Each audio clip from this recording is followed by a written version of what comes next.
Tonight, before you drift into sleep, I would like to invite you on a very special journey, not to a lost empire, not to the battlefields of the ancient world, nor to the palaces of kings or the ships that once crossed vast oceans.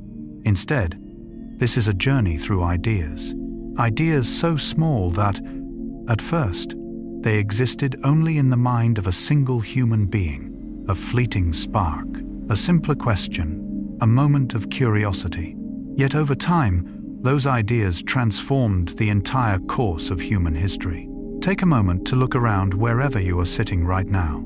The light illuminating your room, the phone or computer you are using, the chair beneath you, the book resting on a shelf, the road beyond your window, even the clock quietly counting the passing seconds of the night. Every one of these things began with a deeply human question. Could this be made better? It is the same question that has followed us ever since our ancestors first kindled fires inside ancient caves. It is the question that led to the wheel, writing, the printing press, the steam engine, electricity, the internet, and thousands of other inventions. But if we look more deeply, the history of invention is not merely the history of technology. It is the history of the human mind. Carl Gustav Jung devoted his life to exploring the invisible forces hidden deep within the human soul.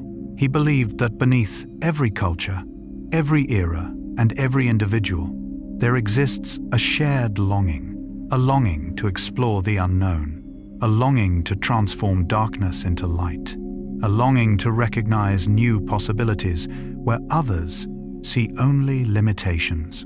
And perhaps every great invention in history is an expression of that longing. Tonight, we will travel backward through time together. We will return to the first fire, witness the birth of the wheel, walk through ancient libraries where writing first began to preserve humanity's memories, observe the steam engines that transformed the world, and finally, step into the age of the internet, artificial intelligence, and the technologies that are shaping the future. But this is not merely a story about machines. It is a story about imagination, about curiosity, about the men and women who dared to ask questions when the rest of the world could not yet see the answers. If you enjoy profound historical stories, Carl Jung inspired psychological insights, and gentle journeys designed to help you relax before sleep, please take a moment to subscribe to the channel and turn on notifications. Every subscription encourages us to continue creating stories that help you learn, reflect, and unwind after a long day. And now, allow your body to relax. Allow your eyes to rest. Allow your mind to slow down. As the noise of the world gradually fades into the distance, we will begin a journey spanning tens of thousands of years. A journey shaped by a force that has transformed every civilization in human history. The power of an idea. And that story begins long before there were cities, long before there were books, long before any of the inventions we know today had come into existence. The origin of human creativity. Tonight, as the world outside gradually grows quiet, as the tasks of a long day fade into the distance, I would like to invite you on a special journey, not to an ancient empire, not to pyramids, castles, or battlefields long covered by the dust of time, but to a journey even deeper than that, a journey into the very force that gave birth to all of human civilization, a journey into the origin of creativity, a journey back to the very first moment when a human being looked at the world around them and wondered, could this become better? It is a simple question, perhaps so simple that we rarely notice it. Yet if we look back across the entirety of human history, from the earliest days in caves to the brightly illuminated cities of the 21st century, we begin to realize that nearly every step forward began with that question. Someone saw darkness and wondered whether there might be a way to carry light. Someone saw distance and wondered whether it might be possible to travel faster. Someone saw forgetfulness and wondered whether memory could be preserved longer. Someone looked up at a sky full of stars and wondered what lay beyond the horizon. And over time, each of those small ideas became inventions that changed the world. Carl Gustav Jung believed that beneath every culture, every era, and every individual, there exists a shared driving force, a longing toward the unknown, an invisible pull urging human beings to step beyond the safety of the familiar. He saw this as part of the journey of psychological development, a process through which human beings continually expand their awareness of the world and of themselves. Perhaps inventions are also an expression of that journey, because in the end, invention is not merely the creation of a new tool, it is the ability to see a new possibility. Imagine, for a moment, an evening tens of thousands of years ago. There was no electricity, no modern homes, no books, no internet, only darkness stretching in every direction. A small group of people sat around a modest fire. The wind moved softly through the trees. The sounds of insects echoed through the night. And in that setting, our ancestors were perhaps not as different from us as we often imagine. They felt curiosity, they felt fear, they felt wonder before the world. And above all, they asked questions. That is what makes humanity unique. Not strength, not speed, not superior survival abilities, but the ability to imagine what does not yet exist. A beaver can build a dam, a bird can build a nest, a spider can spin a web. Yet they do these things almost exactly as their ancestors did thousands of generations before them. Human beings are different. Human beings can look at a branch and imagine a spear, look at a stone and imagine a tool, look at a piece of wood and imagine a wheel. Look at invisible electrical signals and imagine the internet. It is a remarkable ability, an ability that seems almost magical. Jung once wrote, "The creation of something new is not accomplished by the intellect, but by the play instinct." Perhaps what he meant was that the greatest inventions rarely begin with certainty. They begin with curiosity, with allowing the mind to explore freely, to imagine freely, to ask questions that no one has ever asked before. If you look around the room where you are sitting right now, you will see traces of thousands of years of creativity. The light bulb above your head, the phone in your pocket, the table, the chair, the window, the books, the clothes. Each of these objects has its own history. Each is the result of countless generations of people thinking, experimenting, failing, and trying again. We often take these things for granted. Flip a switch, and light appears. Press a button, and information from the other side of the world appears before your eyes. Travel for a few hours by airplane, and cross a distance that would have taken our ancestors months to cover. Yet behind that convenience lie stories stretching across centuries. Stories of perseverance, of imagination, of the courage to attempt what no one had attempted before. What is fascinating is that most great inventions did not emerge during grand and glorious moments. They emerged during very ordinary ones. Someone watched water flowing. Someone observed a seed beginning to sprout. Someone became curious about the movement of the stars across the sky. Someone wanted to remember a story. Someone wanted a fire to burn a little longer. Those small moments, accumulated over thousands of years, became civilization. Perhaps that is what makes the history of invention so beautiful. It is not the story of a handful of geniuses. It is the story of all humanity. An endless chain of ordinary people looking at the world and realizing that it could be different. It could be better. It could be more efficient. It could be more humane. It could stretch existing limits just a little farther. And from that longing, the first fire was preserved. The first tools were created. The first wheels began to turn. The first symbols were carved into clay. The first ships left the shore. The first machines began to move. Step by step, humanity gradually changed its own destiny. Yet perhaps the most astonishing thing is that the journey never truly stopped, because every invention creates new questions. Every answer reveals new mysteries. And it is precisely at the meeting point between curiosity and imagination that the story of civilization begins to be written. In the next section, we will return to the first foundational inventions that completely transformed human history. Ideas that seemed simple yet opened the door to every civilization that followed. This is the story of the wheel, of writing, and of the printing press, three inventions that allowed knowledge to travel across distance, across time, and begin the long journey of human history. If we view the entirety of human history across tens of thousands of years, one curious truth emerges.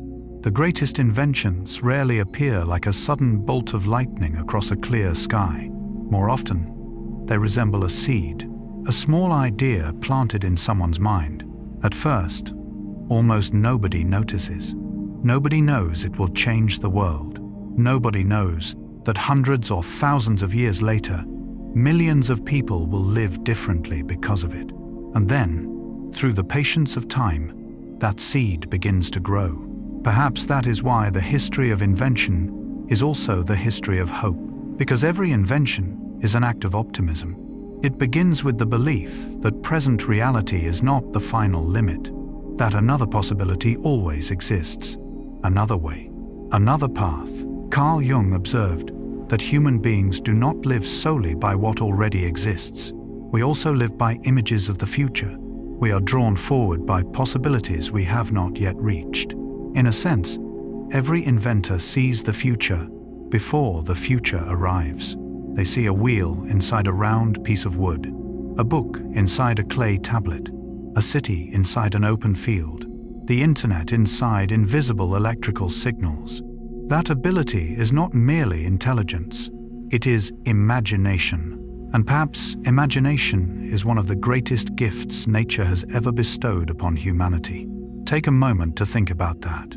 Everything around us once did not exist. The clock once did not exist. The telephone once did not exist. Electric light once did not exist. Airplanes once did not exist. The internet once did not exist. Even the wheel, something that now seems so obvious, was once an idea that no one had yet imagined. There was a time in history when not a single person on earth knew what a wheel was. No one knew what writing was. No one knew what electricity was. No one knew that one day human beings would speak with one another across opposite sides of the world within seconds. That is extraordinary, because it reminds us that the most obvious realities of today were once the impossible dreams of yesterday. Perhaps this is also a profound lesson about the nature of creativity. We often think that invention is the process of creating something from nothing, but reality may be different. Inventors do not create the laws of nature. They discover them. They recognize possibilities that already existed but had not yet been seen. Like an explorer discovering a new land, that land did not appear on the day it was discovered. It had always been there. It simply had not yet been explored. Ideas are much the same. They seem to wait for someone to recognize them. And throughout history, one generation after another has continued that task. One person invents a tool. Another improves it. One person discovers a way to record information. Another discovers a way to print thousands of copies. One person discovers electricity. Another transforms it into a network that illuminates the world. No invention truly stands alone. Every invention is a link in an endless chain. An ongoing conversation spanning thousands of years between creative minds, between people who may never have met one another, yet who participated together in a shared project called civilization. Jung once suggested that human beings are connected by layers deeper than what we can see. He called this the collective unconscious, a reservoir of symbols, ideas, and experiences shared by all humanity. Whether or not this is scientifically true in the modern sense, it remains a beautiful idea when contemplating the history of invention, because at times, it feels as though the entire human race is working together to solve a vast and ancient puzzle. Each generation contributes a small piece. Each invention opens a new door, and each new door leads to new questions. We often remember successful inventions, but behind every success stand countless failures, abandoned designs, ideas that never became reality, experiments that did not succeed, dreams left unfinished. Yet those failures are also part of the story. Because creativity is not a straight path, it is a labyrinth, a journey of feeling one's way through darkness, a continuous process of trial and error. Perhaps that is what makes the history of invention feel so familiar. It reflects our own lives. We, too, are constantly experimenting, constantly learning, constantly searching for new ways to solve problems. In a sense, every human being is an inventor, not necessarily of machines or technologies, but of new ways of living, new ways of thinking, new ways of loving, learning, and growing. And perhaps that is why the story of invention is not merely a story about technology. It is a story about human nature, about curiosity that never fades, about imagination that continually expands, about the longing to move beyond existing limits. From the first fire in a cave to the streams of data flowing across the internet today, all of it is simply different chapters of the same story. The story of a small creature living on a small planet, yet forever refusing to believe that what it knows today is all that can ever be known. And it was from that spirit that the first civilizations began to emerge. Cities appeared, empires rose, knowledge was preserved, trade expanded, the world began to connect. Yet before any of that could happen, humanity first needed a few foundational inventions. Inventions so simple that today we hardly think about them at all, and yet they laid the very first stones of civilization itself. And in the next chapter, we will revisit 3 of the most influential inventions ever to appear in human history: the wheel, writing, and the printing press. 3 ideas that seemed simple, yet forever changed the way human beings move, remember, and share knowledge with one another. The inventions that laid the foundations of civilization. When we look back on the long journey of humanity, we are often captivated by its grand achievements. Towering cities, ships crossing vast oceans, satellites orbiting the Earth, internet networks connecting billions of people. Yet just as a mighty ancient tree always begins as a tiny seed, the human civilization we know today was built upon a handful of ideas that seemed astonishingly simple. Ideas so simple that we scarcely notice their wonder anymore. The wheel, writing, the printing press. These 3 inventions did not merely change the way people lived, they changed the way people thought. And in a deeper sense, they transformed the way the human mind expanded itself into the world.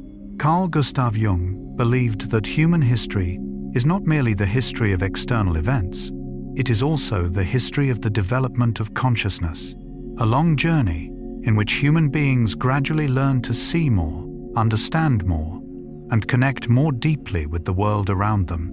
Viewed through that lens, the wheel, writing, and the printing press are not simply tools. They are milestones in the evolution of human consciousness.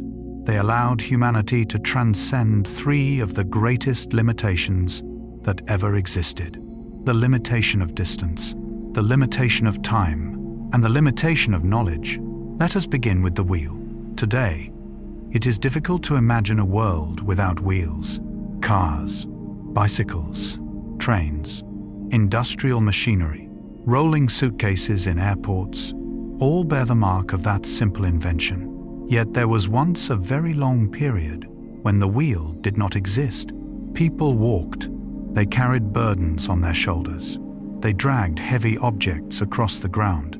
Every distance felt longer, every journey was more difficult, every act of trade moved more slowly. Then, somewhere in the distant past, someone realized something remarkably simple. A round object could roll, a small idea. Yet from that moment onward, history began to change direction. What is fascinating is that the wheel did not merely transform transportation, it transformed the way human beings imagined space itself. As movement became easier, the world became larger. Villages connected with one another. Cities exchanged goods. Cultures encountered each other. Ideas began to travel alongside people. In Jungian psychology, there is an archetype known as the explorer. It is the part of the soul that longs to leave the familiar behind in search of something new. Perhaps the wheel was one of the first tools to liberate that archetype. It allowed people to travel farther. And when people traveled farther, they began to think differently. Because every journey changes more than a person's location. It changes the map inside the mind.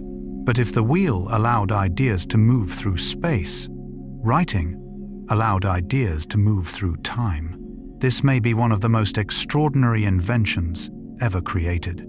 Imagine a world without writing. A parent tells a story to a child. The child retells it to a grandchild. The grandchild passes it on to the next generation. Over time, the story changes.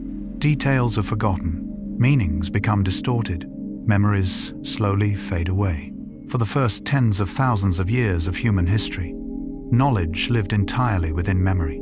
And memory, no matter how remarkable it may be, is fragile. Writing changed that. For the first time in history, human beings could send a message into the future. A person could die, yet their ideas could remain. A king could disappear, yet his laws could be preserved. A philosopher could cease to exist, yet his thoughts could continue speaking to people born thousands of years later. It is remarkable to think that today we can still read words written thousands of years ago. We can still hear the voices of people who long ago returned to dust. We can still learn from ancient minds. In a sense, writing conquered time. Jung once wrote, "Who looks outside dreams. Who looks inside awakes." Writing is one of the tools that allows humanity to look inward. Through it, we record more than events. We record thoughts.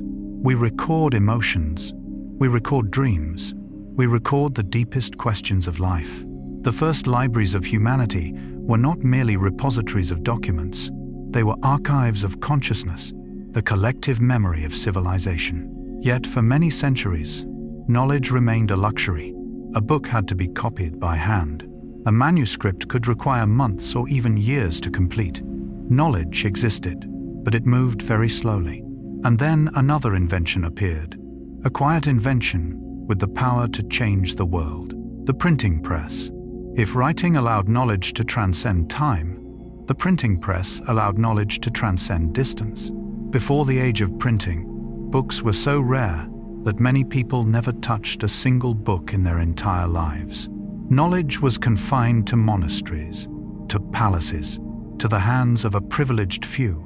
But the printing press changed everything. Suddenly, an idea was no longer trapped inside a single manuscript. It could be multiplied hundreds of times, thousands of times, eventually millions of times. Ideas began to spread like light. A scientist in one place could learn from the discoveries of another. A scholar could gain access to texts that had once been reserved for the elite. A child born into an ordinary family could encounter knowledge that had previously belonged only to the nobility. This was not merely a technological revolution. It was a revolution of opportunity and a revolution of human consciousness. Because from that moment onward, knowledge was no longer the possession of a few. It began to become the inheritance of humanity itself. What is even more fascinating is that these inventions did not exist in isolation. The wheel expanded the physical world. Writing expanded memory. The printing press expanded knowledge. Together, they were like the first 3 steps on the staircase leading toward modern civilization. And in the next part of our journey, we will explore more deeply how these seemingly simple inventions quietly gave rise to empires, scientific revolutions, and ultimately the interconnected world in which we live today. There is something worth reflecting upon when we look back at the history of the wheel, writing, and the printing press. At first glance, they appear to belong to 3 completely different worlds. One invention helps move physical objects. One preserves memory. One spreads knowledge. Yet if we look more closely, they are all performing the same task. They extend human abilities beyond the natural limitations we are born with. The wheel extends our legs. Writing extends our memory. The printing press extends our voice. And perhaps that is the deepest nature of every invention. not to replace human beings, but to extend them. Carl Jung suggested that the maturation of humanity resembles the maturation of an individual. We continually expand our awareness of ourselves and of the world. Each time consciousness expands, a new horizon appears, and what was once considered impossible gradually becomes ordinary. Think about the wheel once again. Today, a truck can transport goods across continents. A train can carry thousands of tons of material. A tractor can perform work that once required hundreds of laborers. Yet all of that began with a simple circle. The miracle is not the circle itself. The miracle lies in the fact that someone saw the potential hidden within it. That is a deeply human characteristic. We rarely change the world by creating something entirely new. More often, we change the world by seeing familiar things in a new way. A piece of wood becomes a wheel. A mark carved into clay becomes writing. An engraved metal plate becomes a printing press. From Jung's perspective, this is an expression of creative imagination, the ability to see what does not yet exist within the present form of things, the ability to see the future hidden inside the present. Perhaps that is why great inventions often surprise us. After they appear, they seem obvious. Before they appear, almost no one can see them. Writing is a perfect example. Today, we read thousands of words every day without giving it a second thought. But imagine how it must have felt for someone living 5,000 years ago to realize for the first time that sound could be transformed into symbols, that thoughts could be preserved, that words could continue to exist even when the speaker was gone. It was a revolution that was almost spiritual in nature. For the first time in history, human beings could speak to the future. A king could send commands to people he would never meet. A poet could touch the hearts of readers born thousands of years later. A philosopher could continue asking questions long after he himself had vanished from the world. There is something profoundly beautiful about that, because it transforms history from something lost into an ongoing conversation. Each generation listens to the generations before it and responds with ideas of its own. Yet that conversation truly exploded only when the printing press appeared. Before the age of printing, knowledge was like countless small candles in the darkness. They existed, but their light reached only a limited distance. The printing press turned those candles into dawn. Knowledge began to spread at a speed never before seen. Books crossed borders. Ideas crossed language barriers. Scientific discoveries were shared more rapidly. New questions were asked. Old beliefs were reconsidered. And from that moment onward, history began to accelerate. It is fascinating to realize that the greatest revolutions rarely begin with weapons. They begin with ideas. An idea written down, an idea printed, an idea passed from one mind to another. Historians often speak about kings, battles, and empires. Yet sometimes the thing that changes the world most is a sheet of paper, a book, a manuscript, a line of text, because ideas can travel farther than any army and endure longer than any empire. Jung once wrote, "The least of things with a meaning is worth more in life than the greatest of things without it." Perhaps the wheel, writing, and the printing press are proof of that truth.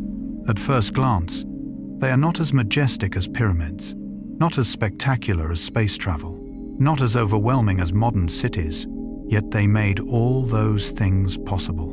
They are the invisible foundations beneath civilization itself, like roots hidden beneath the earth that nourish an entire forest.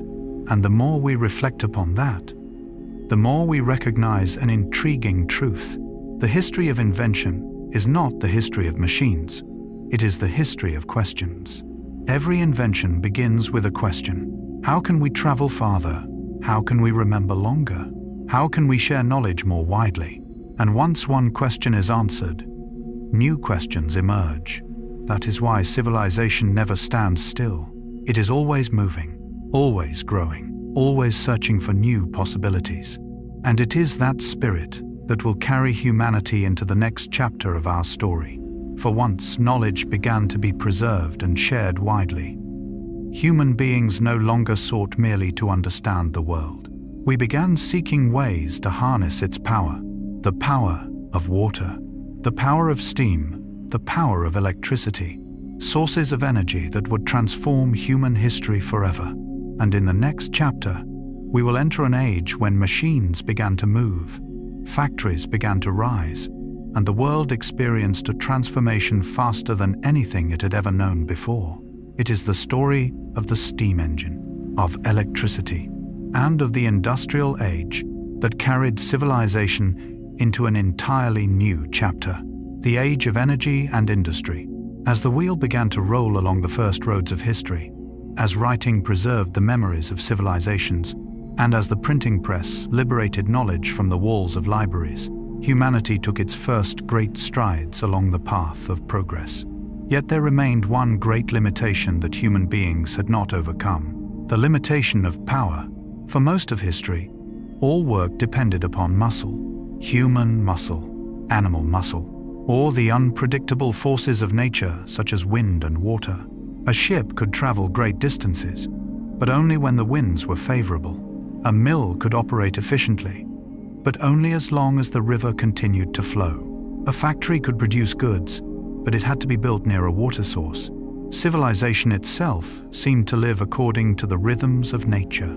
Human beings adapted to the world. They had not yet truly learned how to command it.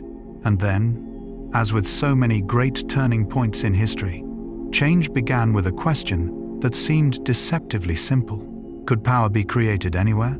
Could motion be generated according to human will? Could we free ourselves from dependence on wind, water, and animal labor? Those questions ultimately led humanity to one of the most influential inventions of all time, the steam engine. Today, when we see a steam locomotive in a museum, we often regard it as a relic of the past, an old machine, a symbol of a bygone era. But to those living in the 18th century, the steam engine seemed almost miraculous. For the first time in history, human beings could generate mechanical power on a large scale without relying directly upon nature. Coal was burned, water boiled, steam expanded, pistons moved, gears turned, and from that simple chain of events, the world began to change. Carl Gustav Jung had a particular interest in symbols. He believed that every age possesses symbols that reflect the development of collective consciousness.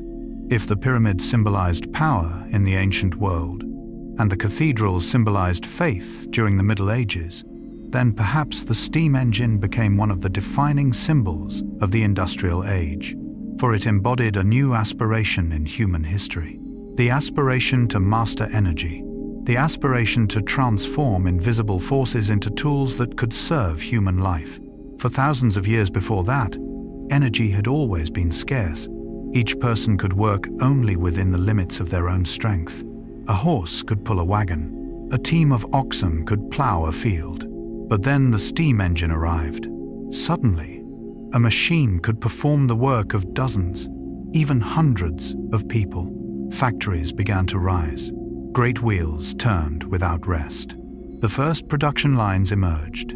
The world entered an entirely new rhythm, faster, stronger, more efficient, and also more complex. For many people, the Industrial Revolution is often told as a story about machines. Yet through Jung's psychological lens, it is also a story about a transformation in the way human beings viewed themselves. For thousands of years, most people lived in small communities. Life was tied to the harvest, to sunrise and sunset, to the cycles of nature. But when factories appeared, time began to be measured by whistles announcing work shifts. The rhythm of life increasingly came to be determined by machines. A new world was taking shape, a world where speed became a central value, where productivity was celebrated, where the future always seemed capable of becoming different from the present. This brought opportunities unlike anything humanity had known before, yet it also raised new questions. Jung often warned that every advance in civilization carries its own psychological challenges. He wrote, One does not become enlightened by imagining figures of light, but by making the darkness conscious. This statement was not an argument against progress. On the contrary, it served as a reminder that every revolution has two sides. The steam engine helped create prosperity, but it also gave rise to crowded cities, pollution, and profound social change. It freed humanity from many old limitations, yet it also confronted people with new pressures. This is the paradox of every great invention. They open new doors, yet behind every door lie corridors that have never been explored before.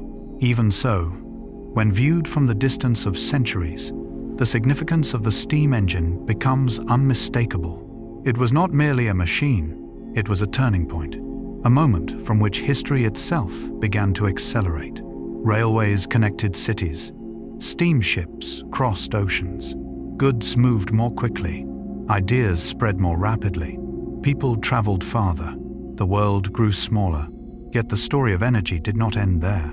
For just as humanity learned to harness the power of steam, another source of energy was waiting to be discovered, an invisible source, without color, without scent, invisible to the naked eye, yet powerful enough to illuminate an entire planet. It was electricity. And in the next stage of our journey, we enter the era when the darkness of human civilization began to retreat before electric light, opening an entirely new chapter in the story of civilization. If the steam engine was the first heart of the industrial age, then electricity became the nervous system of the modern world. What is fascinating is that electricity has always been around us. It exists within storms, within lightning tearing across the night sky, within mysterious phenomena that left ancient people both amazed and frightened. For thousands of years, electricity remained a mystery, an invisible force that appeared and disappeared. No one knew how to control it. No one knew how to store it. No one knew that one day this very force would become the foundation of nearly every activity within civilization. Perhaps that is one of the most beautiful aspects of history. The things that change the world are often things that were already there all along. They simply wait until human beings possess enough understanding to recognize them. Carl Jung believed that the development of consciousness is not the process of creating something new out of nothing. Rather, it is the process of discovering what has always existed, but has not yet been seen. Electricity seems to be a perfect example of that idea. When the first scientists began studying electricity, they did not create it. They merely began to understand its language, one small experiment at a time, one humble discovery after another, one seemingly insignificant step forward.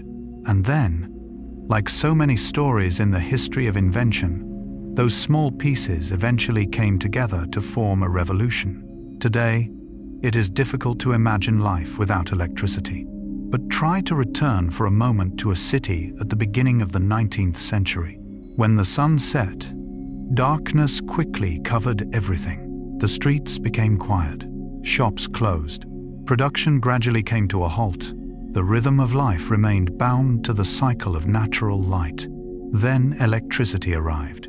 At first, there were light bulbs, tiny points of brightness within the darkness. But very quickly, light began to spread, from one room to one building, to an entire neighborhood, and eventually to an entire city. For the first time in history, human beings could extend daylight according to their own wishes. This was not merely a technical change, it was a transformation in perception. For when darkness no longer meant inactivity, time itself seemed to expand. The world became more dynamic, more flexible, faster. Once again, an old limitation had been broken. There is something deeply symbolic about the moment when the first cities lit up with electricity. In Jungian psychology, light often symbolizes consciousness, understanding, the ability to see what was previously hidden. And both literally and symbolically, electricity brought light into the world. Not merely physical light, but the light of a new age. An age in which knowledge, technology, and production began to grow at unprecedented speed. Yet electricity did not stop at illuminating light bulbs. That was only the beginning. Very quickly, electricity began flowing through motors, through cables, through machines, through communication systems, through countless new devices. Factories became more efficient. Production lines became more precise. Energy could be transmitted across hundreds of kilometers. Electricity generated in one location could power a city in another. For the first time, civilization began to function as a large-scale interconnected system. If the steam engine liberated mechanical power, electricity liberated connection. And that transformation touched nearly every aspect of life. Elevators allowed buildings to rise higher. Lighting systems enabled cities to remain active throughout the night. Factories produced goods on an unprecedented scale. Electrical devices gradually entered every household. Each step contributed to creating the familiar world we inhabit today. What is remarkable is that most of us rarely think about electricity. We flip a switch, charge a phone, start a computer, and regard it all as perfectly ordinary. Yet behind that ordinariness lies one of the most profound transformations in history. Jung once observed that human beings have a tendency to forget miracles once they become familiar. Perhaps electricity is one of those familiar miracles. It is present everywhere to such an extent that we no longer recognize its wonder. Yet if we look carefully, electricity is quietly connecting everything. Just as nerve signals connect different parts of the brain, electricity connects cities, connects industries, connects billions of devices, connects modern life into a vast network. Perhaps that is why electricity is not merely an invention, it is a foundation, an invisible foundation supporting nearly the entire modern world. But as so often happens throughout history, every great invention opens the door to even greater possibilities. Once electricity came under human control, scientists and engineers realized that electrical currents could do more than create light or motion. They could also carry information, carry signals, carry data. That was the moment a new door opened. A door leading to the transistor, to computers, to the internet, to smartphones, and to the entire digital revolution. Looking back across the centuries, the steam engine and electricity no longer seem like separate inventions. They appear instead as two consecutive chapters in the same story. A story about humanity, learning to harness increasingly sophisticated forms of energy, from the power of steam to the power of electricity, and ultimately to the power of information. For after learning to control energy, humanity would begin learning to control data, and that is where the next chapter of our story begins. A world where invisible electrical signals would transform civilization no less profoundly than the steam engine once did. It is the story of the transistor, the internet, and the digital revolution that shaped the modern age.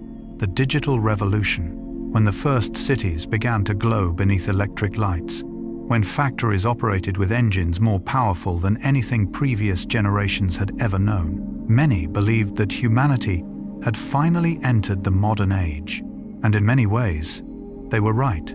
Yet history had not yet completed its greatest leap, for after learning how to control energy, human beings began learning how to control something even stranger: information. If the century of the steam engine was the century of power, and the century of electricity was the century of light, then the digital century would become the century of data, an age in which value would no longer rest solely upon producing more physical goods, but upon processing, storing, and transmitting information more rapidly than ever before. And yet, like every great revolution in history, it all began with something remarkably small, a component so tiny that today billions of them can fit within the palm of a hand: the transistor. At first glance, the transistor does not appear extraordinary. It is not as majestic as a steam locomotive, not as radiant as an electric light bulb, not as visually impressive as giant bridges or towering skyscrapers. Yet sometimes the things that change the world most profoundly are the things that attract the least attention. Carl Jung once wrote, "The decisive question for man is he related to something infinite or not?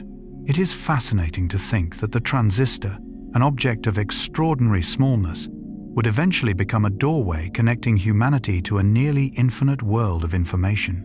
Before the transistor, computers already existed, but they were enormous machines. They occupied entire rooms, consumed vast amounts of electricity, and performed calculations that today a smartphone can complete in an instant.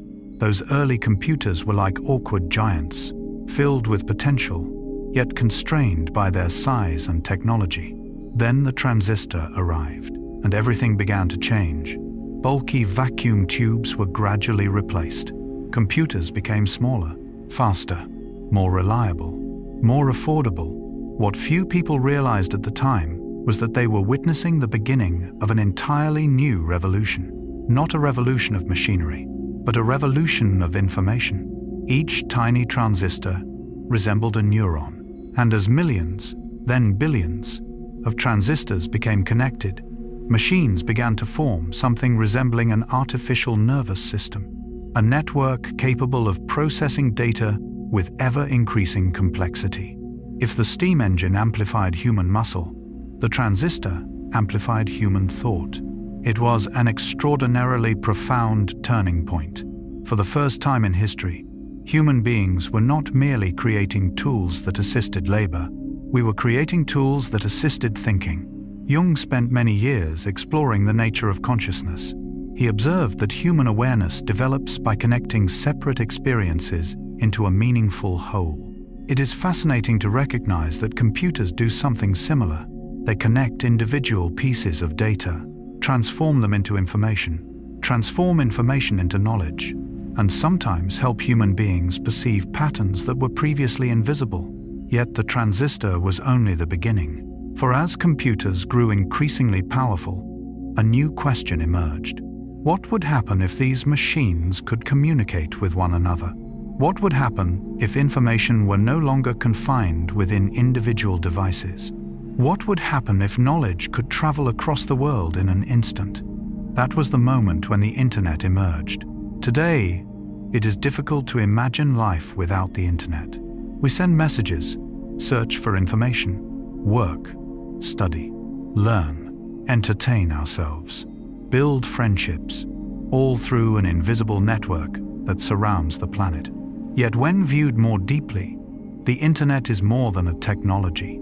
It is a symbol of connection. For thousands of years, human beings have sought ways to connect with one another. Roads connected cities, ships connected continents, letters connected people separated by distance, telephones connected voices. But the internet connects knowledge, connects memory, connects ideas, connects nearly every aspect of human life. In a sense, the internet resembles a physical manifestation of what Jung called the collective unconscious. Of course, the internet is not the collective unconscious in the psychological sense, yet both share a similar symbolic image, an invisible network through which countless individuals are linked together, a space where ideas can move from one mind to another, a place where individual experiences become part of something greater. As the internet expanded, the world began changing at an unprecedented pace. Distance lost much of its former meaning. Information became instantaneous. Knowledge became more accessible than ever before. A student in a remote rural village could study the same material as a professor at a leading university. An artist could share their work with millions of people. An idea could spread across the planet within hours. Yet, alongside these possibilities, humanity entered a new era, filled with new questions. For when connection becomes limitless, what happens to attention? When information exists everywhere, what happens to wisdom? And when the entire world fits into the palm of your hand, what happens to the way we understand ourselves? Those questions became even more significant when another device appeared, a small device that would transform nearly every moment of modern life, the smartphone, and that is where our story continues. If the internet is the nervous system of the modern world, then the smartphone is the small doorway through which each individual can connect to that network anytime and anywhere. It is remarkable to consider that only a few decades ago, the objects we now carry in our pockets existed as separate devices. A telephone for making calls, a camera for preserving images, a map for finding directions, a computer for work, a radio for receiving news, a watch for telling time, a notebook for taking notes, a library for searching for knowledge. Today, all of those things can exist within a single device resting in the palm of your hand. The smartphone is not merely a technological product. It is the convergence of centuries of invention, from electricity to the transistor, from the microprocessor to the internet, from GPS satellites to touchscreens. Thousands of ideas from countless generations have come together to create a tool that our ancestors might very well have regarded as magic. Yet what makes the smartphone one of the most influential inventions in history is not the technology itself. It is the way it transforms the human experience. For most of history, memory existed within the brain. Information existed within books. Maps existed on paper. Relationships were maintained through face-to-face encounters. Today, much of that experience has been extended beyond ourselves. We store photographs in digital memory, schedules in applications, conversations within invisible clouds of data. In a sense, the smartphone has become an extension of the mind itself. The philosopher Marshall McLuhan once wrote, "We shape our tools, and thereafter, our tools shape us." That observation seems especially true in the digital age. At first, human beings created smartphones in order to communicate more conveniently. Yet over time, those same devices began reshaping the way we think, remember, communicate, and experience the world. Carl Jung would likely have found this phenomenon deeply fascinating. He devoted his life to studying the relationship between consciousness and symbols, and viewed symbolically, the smartphone may be understood as the embodiment of a very ancient human longing, the longing for connection. Human beings have always wanted to overcome distance, to be heard, to be seen, to belong to something larger than themselves. In ancient villages, that need was fulfilled through gatherings around the fire. In the age of letters, through messages crossing oceans. In the age of telephones, through the human voice. And in the digital age, all of those forms of connection converge within a small screen. With only a few taps, we can speak to someone on the other side of the world, see images from countries we have never visited, learn from leading experts, access nearly the entire storehouse of human knowledge. It is an extraordinary achievement. Perhaps no generation in history has ever possessed access to so much information. Yet, it is precisely here that a new paradox emerges. Jung warned that every advance carries its own shadow. He wrote, "There is no coming to consciousness without pain." As the world becomes increasingly connected, people sometimes feel more isolated. As information becomes more abundant, attention becomes more scarce. As answers become available everywhere, profound questions are sometimes forgotten. This is not the fault of technology. Rather, it is a reminder that every tool reflects the person who uses it. The internet can spread knowledge, but it can also spread misunderstanding. Smartphones can connect people, but they can also cause us to forget the beauty of direct human presence. Jung believed that psychological maturity does not arise from rejecting technology or progress. It arises from the ability to use new forms of power consciously. Perhaps that is also the greatest lesson of the digital revolution. Not how to possess more technology, but how to use technology without losing ourselves. When we look back upon the entire journey from the transistor to the internet and the smartphone, we begin to recognize something beautiful. Every technological revolution is, in reality, an extension of a human capacity that already existed. The wheel, extended movement. Writing, extended memory. The printing press, extended knowledge. The steam engine, extended power. Electricity, extended productivity. Computers, extended calculation. The internet, extended connection, and smartphones extended our presence within the world of information. Yet beneath all of these inventions lies the same ancient force: curiosity, the desire to explore, the longing to move beyond existing limitations. It is the same fire that has burned since the earliest days of humanity. The fire that helped our ancestors survive the darkness. The fire that led to the wheel, writing, electricity, and the internet. And before human beings could build complex digital networks, before we could connect billions of people across the globe, our ancestors first had to solve a far simpler and more fundamental challenge: how to survive, how to stay warm, how to hunt, how to preserve food, how to live in a world filled with uncertainty. And that is where the next chapter of our story begins. A story not about computers or the internet, but about primitive inventions that determined the fate of the entire human species. Fire, stone tools, needles and thread, the bow and arrow. Inventions that may seem simple, yet laid the foundation for every civilization that would come after them. The inventions that helped humanity survive. After journeying through cities illuminated by electric light, internet networks spanning the planet, and smart devices resting comfortably in the palm of our hands, perhaps it is time to turn the clock of history backward, back to a world far older. A world without computers, without books, without wheels, without cities, without civilization as we know it today. Only small groups of human beings struggling to survive within a vast and unpredictable natural world. If we were to look up at the night sky tens of thousands of years ago, our ancestors would have seen the same stars that we see today. They felt the cold of winter winds. They felt hunger when hunts failed. They felt anxiety in the darkness and unease at the mysterious sounds echoing from the forest. But there was one important difference. They did not possess the tools we have today. And because of that, every early invention was not simply a convenience. It was a matter of life and death.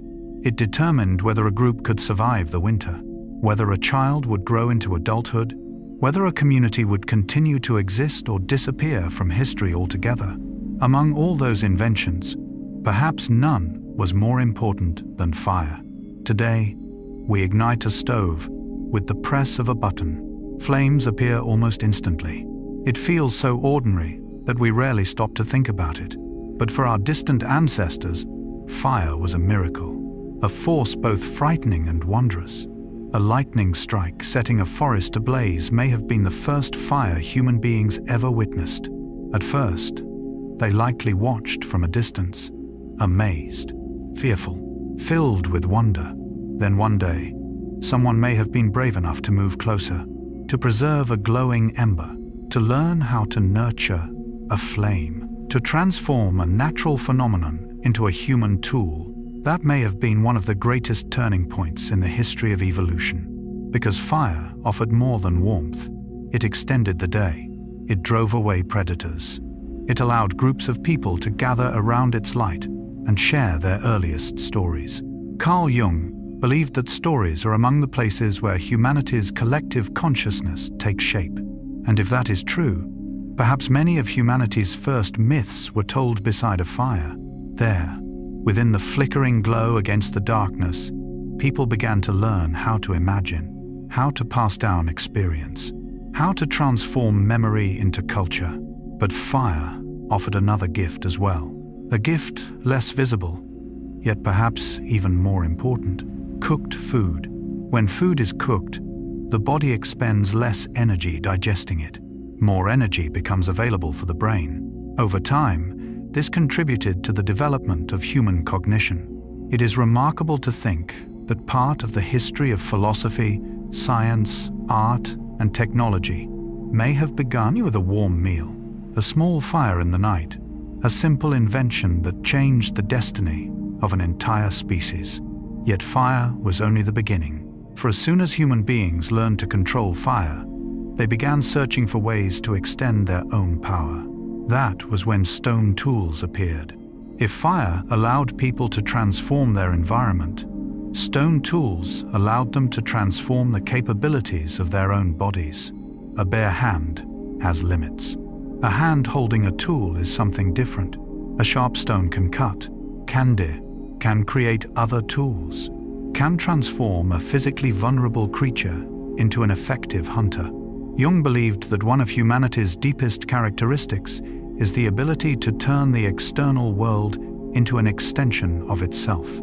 Stone tools were among the earliest expressions of that ability. They were like a second arm, a second set of teeth, a second pair of claws, created not through biology, but through intelligence.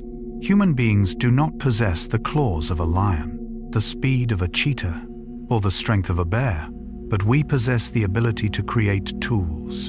And that ability changed the balance of survival. Each new tool expanded the range of what human beings could accomplish, little by little, across thousands of years, until the world itself began to change. Yet there was another invention that is mentioned less often despite its enormous impact: the needle and thread. At first glance, a needle and thread do not seem as magnificent as fire, nor as dramatic as hunting weapons. But sometimes the most important inventions are also the quietest. Before carefully sewn clothing existed, surviving in cold climates was extraordinarily difficult. People could wrap themselves in animal hides, but creating fitted garments capable of retaining warmth efficiently was an entirely different achievement. The needle and thread made that possible. They allowed humanity to travel farther north, into colder lands, expanding the human habitat into regions where survival had once seemed nearly impossible. If fire helped people fight the cold from the outside, clothing allowed them to carry warmth with them. There is something beautiful about that image, because in many aspects of life, progress does not come from conquering nature. It comes from learning how to live in harmony with it. And each of these early inventions was a lesson in adaptation, in creativity, in humanity's enduring desire to survive. As fire was tamed, as the first stone tools appeared in human hands, and as needles and thread carried warmth into colder lands, a profound transformation began. Human beings no longer merely reacted to nature, they began to shape it, slowly, patiently, but persistently. And one of the inventions that best reflects that transformation is the bow and arrow. Today, when we think of bows and arrows, we often imagine historical tales or adventure stories. But for our ancestors, the bow and arrow represented a genuine revolution. Before its invention, hunting often required approaching prey at extremely close range. It was dangerous, difficult, and often ineffective. The bow and arrow changed that balance entirely. For the first time, human beings could influence the world from a distance. An arrow launched through the air was more than a hunting tool. It was a symbol of foresight. The hunter had to calculate distance, predict movement, imagine the outcome before taking action. In many ways, this reflects a uniquely human quality. Carl Jung believed that the ability to imagine the future is one of the defining characteristics of consciousness. We do not simply live in the present. We constantly envision what has not yet happened. An arrow in flight is the physical expression of that ability. It begins as an image within the mind. Only afterward does it become an action in the physical world. Each invention like this gradually transformed humanity into a very unusual species. Not the strongest, not the fastest, but a species capable of seeing the future before it arrives. And that ability led to another invention that appears simple, yet proved enormously important: pottery. If fire allowed food to be cooked, pottery allowed food to be stored. If stone tools made hunting possible, pottery helped preserve the results of those hunts. Before the first clay vessels appeared, life was largely tied to the immediate present. Food had to be consumed quickly. Water had to be found constantly. Storage was extremely limited. Then one day, someone discovered that clay hardened when exposed to fire. A simple idea. Yet its consequences would echo across thousands of years, because the ability to store food changed the way people thought about the future. For the first time, they could prepare for days not yet arrived. They could save resources for winter. They could build more stable communities. Jung once wrote, "The future is prepared in the unconscious, long before it becomes conscious." Pottery provides a beautiful example of that idea. It reflects the ability to think beyond immediate needs, to prepare for tomorrow, to recognize the value of patience. But then a larger question emerged. If food could be stored, could more food also be produced? And that question opened the door to one of the greatest revolutions in history: irrigation.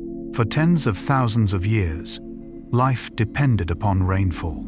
When rain arrived at the right time, harvests flourished. When drought persisted, famine followed. Human beings were almost entirely dependent upon what nature provided. Then they began digging canals, redirecting water, building the first irrigation systems, controlling the flow of rivers, transforming dry land into fertile fields. This was not merely a technical achievement, it was a transformation in awareness. For the first time, people realized they could cooperate with nature rather than simply wait for it. The earliest irrigation systems in civilizations such as Mesopotamia and Egypt did more than produce food. They produced cities, produced trade, produced governments, produced recorded history. Because once food became reliable, people gained time for pursuits beyond survival. They began to build, to explore, to create, and to reflect.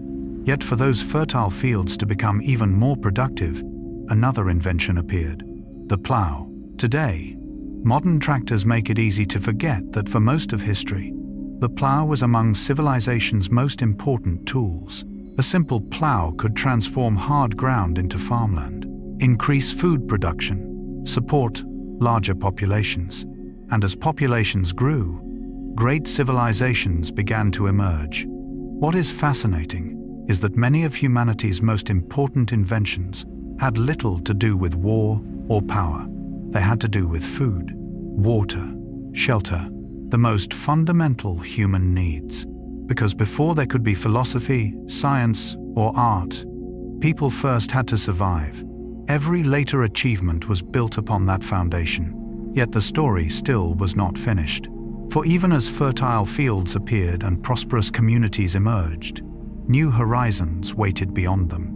That was when the sail arrived. There is something deeply poetic about a sail. Unlike the steam engine or electricity that would come much later, a sail does not force nature into service. It collaborates with nature. It catches the wind, harnesses its power, transforms invisible currents of air into motion. Thanks to sails, ships began venturing beyond familiar coastlines. Oceans that once served as barriers became pathways. Cultures encountered one another. Goods were exchanged. Ideas began traveling from one continent to another. In a sense, the sail expanded more than trade. It expanded humanity's vision of the world. It helped people realize that reality was far larger than they had ever imagined. And that is a theme that echoes throughout the entire history of invention. Every invention does more than solve a practical problem. It expands awareness, expands imagination, expands the definition of what is possible.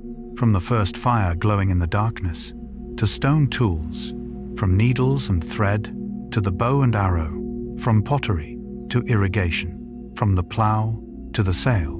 Each step forward represents another chapter in the same story, the story of a species that never stops searching for ways to transcend its limitations, a species that does not possess the greatest strength, but possesses the most powerful imagination.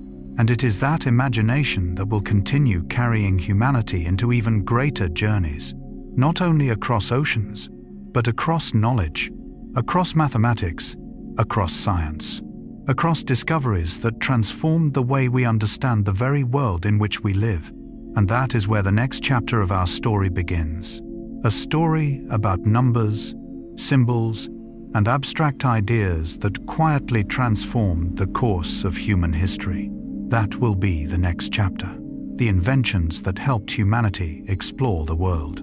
At some point in history, human beings began looking toward the horizon, no longer only at the ground where they planted their crops, no longer only at the fire that helped them survive the long night, no longer only at the familiar villages or the fields that had sustained their families for generations. They began looking farther, far enough that even they did not know what awaited beyond. Perhaps this is one of humanity's oldest instincts: curiosity, the desire to explore, the mysterious urge that compels us to take one more step toward the unknown. Carl Gustav Jung believed that deep within the human psyche exist universal archetypes. One of them is the archetype of the explorer. It is the part of every person that longs to leave the familiar behind in search of something new, not because of dissatisfaction, but because of the feeling that beyond the horizon, something still waits to be discovered. When we look back through history, many of humanity's most important inventions were not created simply to make life more comfortable. They were created to answer a question: what lies beyond?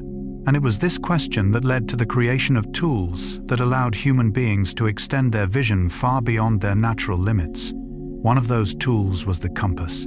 Today, it is difficult to fully appreciate the importance of the compass. We live in the age of GPS.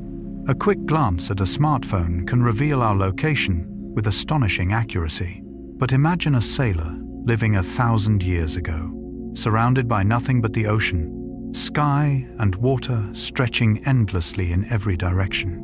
No landmarks, no roads, no modern maps, only waves and uncertainty. In that world, finding the correct direction was not merely a skill, it was the difference between life and death. Then the compass appeared, a small object with a needle that always pointed north. At first glance, it seemed simple, yet it was one of the most revolutionary inventions in history. For the first time, human beings could navigate even when land was nowhere in sight. For the first time, the ocean was no longer entirely a mystery. There is something beautiful about the image of a compass needle. In Jungian psychology, orientation is more than a physical concept. It is also a psychological symbol. Human beings are always searching for direction, not only at sea, but in life itself. During difficult seasons, many of us have felt as though we were drifting upon an endless ocean, unsure where to go, unsure which path was right. And in those moments, what we often need is not a perfect answer, but a direction. The sailor's compass served the same purpose. It did not tell them what would happen. It did not guarantee a safe voyage. It simply pointed the way. And sometimes, as Jung understood, that is all a human being needs in order to continue moving forward. But even before the compass, sailors had already learned to look upward. They studied the stars. They recognized recurring patterns. They learned to read the sky as we read a book. And from that wisdom emerged the astrolabe, perhaps one of the most poetic inventions in human history, for it connected two worlds that seem impossibly far apart: the heavens and humanity. A sailor standing on the deck of a ship in the darkness of night, a small brass instrument in hand, stars glittering overhead, and from the positions of celestial bodies millions of kilometers away, he could determine his location on Earth. There is a beauty in that feels almost like poetry. Jung once wrote, "We are not what happened to us. We are what we wish to become." The great navigators of the ancient world seem to embody that spirit. They refused to allow the limits of the present to define the future. They looked toward the stars and discovered paths no one had traveled before. There is an interesting paradox in the history of exploration. The farther human beings traveled from the familiar world, the more clearly they understood their own place within it. Great journeys do more than expand maps. They expand consciousness. Every newly discovered continent, every ocean crossed, every horizon reached, made the world larger within the human mind. Yet exploration did not occur only upon the seas. It also unfolded in the way people learned to understand the energies of nature. For thousands of years, human beings watched rivers flowing through valleys, watched winds moving across open fields, and eventually someone asked another question. If nature possesses such power, could we work alongside it? Could rivers perform labor for us? Could wind become a useful source of energy? From those questions came the watermill, an invention that seemed simple, yet transformed countless communities. Before its arrival, grinding grain required exhausting labor, day after day, year after year. But when water wheels began turning with the current of a river, nature itself started performing that work. It was an important moment, for it marked a transition from relying on muscle to harnessing the energy of the surrounding world. If stone tools extended the power of the hand, the watermill extended the power of entire communities. And just as navigators learned to read the stars, craftsmen learned to read the wind. From that understanding emerged the windmill. If the watermill symbolized humanity learning to cooperate with rivers, the windmill reflected an even more subtle lesson, the lesson of working with something invisible. The wind has always been present, flowing across fields, moving through hills, carrying the scent of earth and sea. Yet for most of history, wind was simply part of nature. People felt it, but they could not use it. Then one day, someone looked at the sails of ships and realized that this invisible force could be transformed into useful work. The first windmills began to turn, great blades rotating with the rhythm of the sky. Grain was ground into flour, water was pumped, labor was reduced. There is something deeply poetic about that image. Unlike many later inventions that depended upon dominating nature, the windmill functioned by listening to nature. It did not force the wind. It welcomed the wind. It adapted to the wind. Carl Jung devoted much of his work to understanding the balance between will and acceptance. He observed that maturity does not always mean gaining more control. Sometimes it means learning to cooperate with forces greater than ourselves. In a sense, the windmill is a beautiful symbol of that philosophy. It reminds us that strength does not always come from resisting the world. Sometimes strength comes from understanding it and working alongside it. Yet among all the inventions in this chapter, perhaps none quietly transformed history more profoundly than paper. At first glance, paper seems almost too ordinary. A blank sheet, fragile, light, easily carried away by the wind, easily consumed by fire, easily damaged by water. Yet hidden within that fragility is a power that is nearly limitless. For paper made ideas lighter, and when ideas become lighter, they can travel farther. Before paper appeared, writing was commonly recorded on stone, clay, metal, or animal skins. Those materials were durable, but they were heavy, expensive, difficult to produce. Knowledge existed, yet the spread of knowledge remained painfully slow. Paper changed that. Suddenly, writing became easier. Copying became more practical. Knowledge began moving at a speed never seen before. An idea written in one place could appear in another. A story could outlive its storyteller. A scientific discovery could be passed to generations yet unborn. Perhaps no invention had ever made human intelligence so mobile. If the wheel allowed goods to travel, paper allowed thoughts to travel. And sometimes thoughts journey farther than any ship. Jung once wrote, "The word becomes flesh, but first it lives as an image in the soul." Perhaps paper became the bridge between those two worlds, between the invisible world of ideas and the visible world of reality. Before an empire is built, it exists as an idea. Before an invention is created, it exists as an idea. Before a revolution begins, it exists as an idea.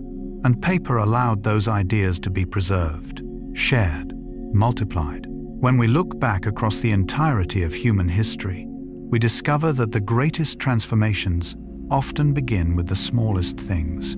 A compass needle, a brass astronomical instrument, a water wheel, a windmill, a blank sheet of paper.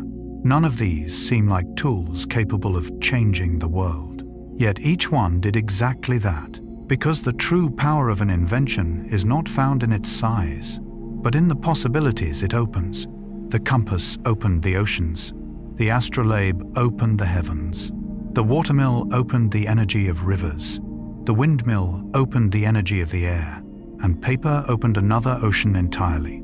The ocean of knowledge. Perhaps this is the deepest theme of this chapter. Exploring the outer world and exploring the inner world are not separate journeys. Every time humanity traveled farther across the seas, it expanded the map within the mind. Every time people looked farther into the sky, they gained a deeper understanding of their place upon the earth. Every time an idea was written upon paper, they came to understand more about what was happening within the soul. Jung believed that the most important journey in life is not the journey around the world, it is the journey into oneself. Yet there is something fascinating about the relationship between those two paths. The more we explore the world, the more we understand ourselves. And the more we understand ourselves, the more openly we see the world. As night slowly settles across the ancient oceans, sailors continue looking toward the stars for guidance. As windmills turn gently beneath the wind, as pages continue preserving the memory of civilization, one truth becomes increasingly clear. Human beings are not merely creatures that survive. We are creatures that seek, that question, that explore. And it is that spirit that will lead humanity toward its next great step. A step no longer dependent upon oceans or winds, but upon abstract ideas that exist entirely within the mind. Numbers, calculations, symbols that appear invisible, yet transform the visible world. And that is where the next chapter of our story begins. A story about the abacus, the number zero, and the mathematical inventions that quietly built the foundations of modern civilization. That will be our next chapter. The mathematical inventions that changed the world. After humanity learned to navigate by the stars, harness the power of water and wind, and preserve knowledge upon fragile yet enduring sheets of paper, another great journey began. This time, the voyage did not lead across oceans. It did not rise toward the heavens. It did not cross deserts or mountain ranges. Instead, it ventured into an invisible world, a world that existed entirely within the human mind, the world of numbers. At first glance, mathematics may seem dry and abstract. It lacks the romance of ocean voyages. It lacks the grandeur of pyramids. It lacks the drama of industrial inventions. Yet if we look more closely, we discover that nearly every achievement of civilization rests upon a mathematical foundation. Bridges, buildings, ships, satellites, computers, even the internet itself. All of them begin with humanity's remarkable ability to transform the world into numbers. Carl Gustav Jung spent many years studying the symbols that emerge within the human psyche. He observed that across every culture, from ancient civilizations to modern societies, people continually seek order within chaos. We long to understand the world. We want to discover the hidden patterns behind events that appear random. In many ways, mathematics is one of the purest expressions of that desire. It is the language of order, the language of patterns, the language that allows the human mind to enter into dialogue with the universe. Yet before there were complex equations and sophisticated scientific models, everything began with a very simple need: counting. A shepherd wanted to know how many animals belonged to the flock. A merchant wanted to know how much merchandise had been sold. A farmer wanted to know how much grain remained after harvest. From these practical needs, the earliest counting systems emerged, and eventually, a remarkable tool appeared: the abacus. Today, the abacus may seem simple: wooden rods, small beads, a structure that appears almost unremarkable, yet for thousands of years, it was one of the most powerful calculating devices humanity possessed. Before electronic computers, before calculators, before spreadsheets, the abacus helped merchants calculate complex transactions, helped officials manage taxes, helped civilizations function more efficiently. there is something beautiful about the image of fingers gliding across wooden beads. Each movement represented an idea, a value, a calculation, a decision. In a sense, the abacus became the first bridge between abstract thought and practical action. It allowed invisible numbers to become something that could be touched, seen, manipulated, and through it, economies began to grow more sophisticated. For commerce depends upon precision. A small error can lead to great loss. A correct calculation can create prosperity. Jung once observed that consciousness develops through the ability to distinguish and organize. Human beings do not merely experience the world. We organize it, name it, classify it, measure it. Mathematics is perhaps the clearest expression of that process. Yet the true miracle of mathematics does not lie in counting. It lies in its ability to describe what cannot be seen. A merchant can count coins, but how does one represent the absence of coins? How does one represent nothing? At first, that may sound like a simple question, yet in the history of human thought, it was revolutionary. For from that question emerged one of the greatest intellectual inventions ever created: zero. Today, children learn about zero from a very young age. It appears on clocks, on phones. In every calculation, we take it for granted. Yet for much of human history, zero did not exist. Ancient civilizations could build monuments, calculate astronomical calendars, administer vast empires. Yet many struggled to represent the concept of nothingness. That may sound strange to us today, but consider it for a moment. How do you describe emptiness? How do you transform absence into a symbol? How do you give nothingness a place within a system of knowledge? This was not merely a mathematical problem. It was also a philosophical one, a psychological one, a cognitive one. Jung was particularly fascinated by paradoxes such as these. He observed that the human mind often grows most profoundly when confronting ideas that seem impossible to grasp. Zero is a perfect example. It represents absence, yet it became the foundation of countless forms of presence. It symbolizes nothingness, yet it opened the door to the most sophisticated mathematical systems ever created. Few inventions demonstrate the power of abstract thought more clearly. For sometimes, what changes the world is not a physical object, but an idea, a symbol, a new way of seeing reality. And from zero, an even more powerful numerical system gradually emerged. A system so simple that we use it every day without noticing. Yet it is the very system that laid the foundation for science, engineering, and modern civilization: the Hindu-Arabic numeral system. If zero was the invisible seed of the mathematical revolution, the Hindu-Arabic numeral system was the garden in which that seed flourished and transformed the world. Today, when we see the numbers 1, 2, 3, 4, 5, or 9 on our phones, clocks, and computer screens, we rarely give them a second thought. They are familiar, natural, ordinary. Yet the development of such a simple, elegant, and flexible system was one of humanity's greatest achievements. Before its widespread adoption, many civilizations relied on numerical systems that were far more cumbersome, useful in some situations, yet increasingly inefficient as calculations became more complex. Trade expanded, astronomy advanced, science progressed, and the world needed a better numerical language.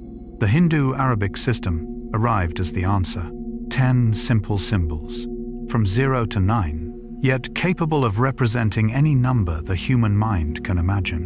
That is the beauty of simplicity. Jung often noted that the most powerful symbols are not necessarily the most complicated. On the contrary, they are often remarkably simple, compact, elegant, yet filled with profound meaning. In many ways, the Hindu-Arabic numeral system embodies that principle. Just 10 small symbols, yet within them lies the capacity to build the entire structure of modern science. Without them, calculating planetary orbits would be far more difficult. engineering would progress more slowly. Modern computers might never have existed.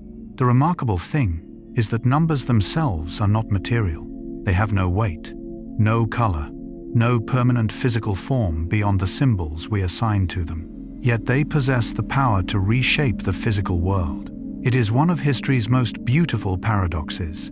Invisible ideas often create the most visible transformations. A mathematical formula can lead to a bridge. A calculation can lead to a ship. An equation can lead to a satellite orbiting Earth.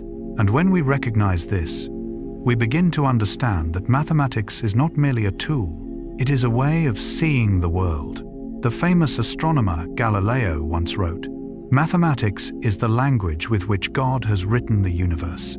Regardless of how one interprets that statement, its central idea remains deeply compelling, that beneath the complexity of reality there may exist a deeper order, an invisible structure, a language spoken by planets, stars, and the laws of nature themselves. Jung spent much of his life reflecting upon this possibility. He was fascinated by recurring patterns in nature, dreams, myths, and the human psyche. He believed that beneath the countless expressions of life, there exist deeper structures, deeper principles. In a sense, mathematics and depth psychology are searching for the same thing, the hidden order beneath apparent chaos. When we look up at a sky filled with stars, we see countless scattered points of light. Yet mathematics reveals that they move according to precise laws. When we look at human history, we see countless events unfolding in apparent disorder. Yet sometimes, deeper patterns are quietly at work beneath the surface.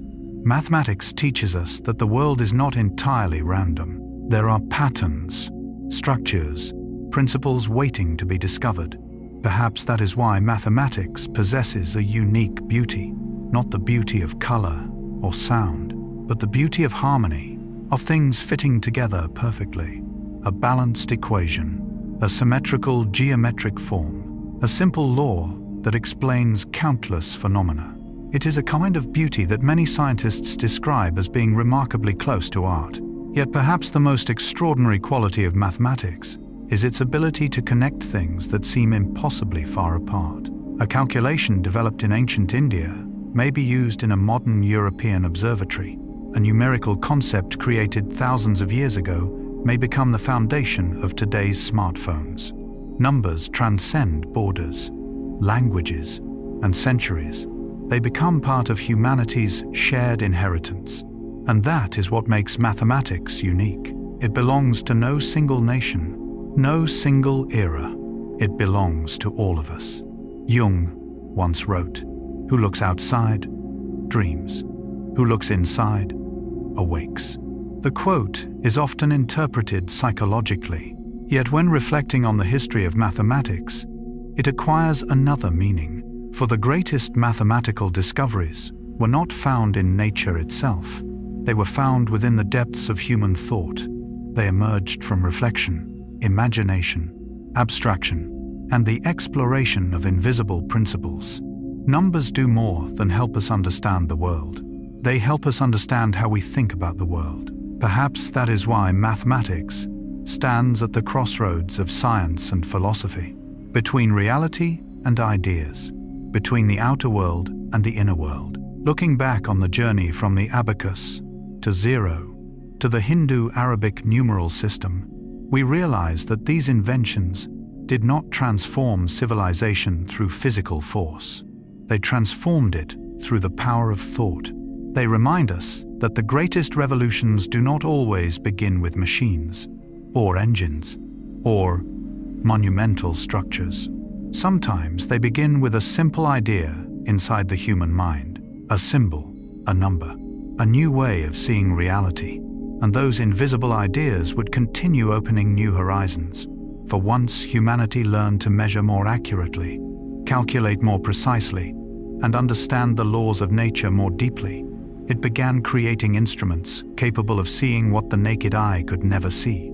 Instruments that could measure time, extend vision, reveal microscopic life, observe distant planets. That was the moment humanity entered a new chapter. A chapter in which mechanical clocks, microscopes, and telescopes would completely transform our understanding of time, life, and our place within the universe. And that is where the next part of our story begins. Time, vision, and scientific discovery. After humanity learned how to count with numbers and discovered ways to find order within the world's apparent chaos through mathematics, another doorway began to open. This was no longer a doorway leading to distant lands, not to unexplored oceans, not to new trade routes. This time, the journey turned toward things far closer to us, things that had always been present around us, yet remained only partially understood. Time, vision, life, and the universe. There is something fascinating about human history. We often think that discovery means traveling farther, yet many of the greatest discoveries came from looking more closely, looking deeper, looking with greater precision. Carl Jung believed that the growth of consciousness is not simply the accumulation of knowledge. Rather, it is the ability to perceive what we had never noticed before. In that sense, the history of science is also the history of learning how to see time, to see matter, to see life, to see the heavens. And that journey began with something that feels incredibly familiar: time. Today, we glance at clocks dozens of times each day. We set alarms, schedule meetings, track our lives through numbers displayed on digital screens. Everything seems obvious. But for most of human history, time was not measured in minutes or seconds. It was measured by light, by seasons, by the movement of the stars. An ancient farmer did not need to know whether it was 8:15 inches the morning. What mattered was how high the sun had risen, whether the season for planting had arrived. Life moved according to the rhythm of nature, slowly, gently, cyclically. But as cities grew larger, as trade expanded, as societies became increasingly complex, humanity needed a new way to organize life, and that was when the mechanical clock appeared. At first glance, a mechanical clock is simply a machine made of gears and springs, yet its influence reached far beyond machinery. It transformed the way humanity experienced time itself. For the first time, time was divided into precise units: hours, minutes, seconds. Invisible intervals suddenly became measurable. Perhaps no invention has quietly reshaped human psychology as profoundly as the clock, because from that moment onward, time was no longer merely a natural flow. It became something that could be managed, organized, optimized. In a sense, the mechanical clock became the heartbeat of modern civilization. Factories operated according to schedules. Trains departed according to timetables. Cities lived according to the ringing of bells.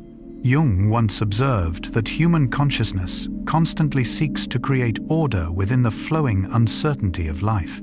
The clock became a symbol of that desire, the desire to transform something invisible into something tangible, the desire to find structure within the endless river of time.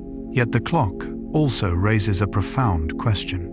Are we measuring time, or is time measuring us?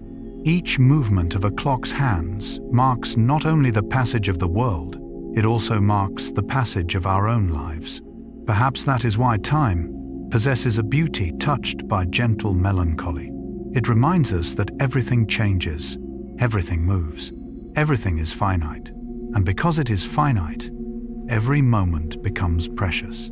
As humanity learned to measure time, it also began searching for ways to extend its ability to see the world. That was when eyeglasses appeared. Today, eyeglasses are so common that we rarely think of them as a great invention. But imagine a scholar living during the Middle Ages. He devoted his life to reading books, copying manuscripts, studying great ideas. Then one day, his eyesight began to fade. The letters blurred. The pages became difficult to read. For centuries, this often meant that a person's intellectual life would gradually come to an end. Then eyeglasses appeared. A small invention, yet deeply humane. They did not create knowledge, but they allowed knowledge to continue being created. They did not write books, but they allowed those who wrote books to continue seeing. Perhaps this is one of the most compassionate inventions in history, for it extended not only vision, but also the intellectual lifespan of humanity. Craftsmen could continue working, scholars could continue researching, elderly people could continue reading and learning. In a sense, eyeglasses symbolize a profoundly human desire, the desire to continue seeing, not only with the eyes, but with awareness, with curiosity, with the spirit of exploration. Carl Jung once wrote, "Your vision will become clear only when you can look into your own heart." It is a statement about inner understanding, yet it also reflects a broader truth. Seeing is not merely a function of the eyes, it is the capacity to perceive, to understand, to discover. And once humanity learned how to improve its own vision, a bolder question emerged. If eyeglasses allow us to see nearby things more clearly, could we create instruments capable of revealing things entirely invisible to the naked eye? That question would open the door to two of the greatest revolutions in scientific history. One revolution would lead downward into invisible miniature worlds. The other would lead upward into the vastness of the cosmos. It is the story of the microscope and the telescope, and it is here that our journey continues.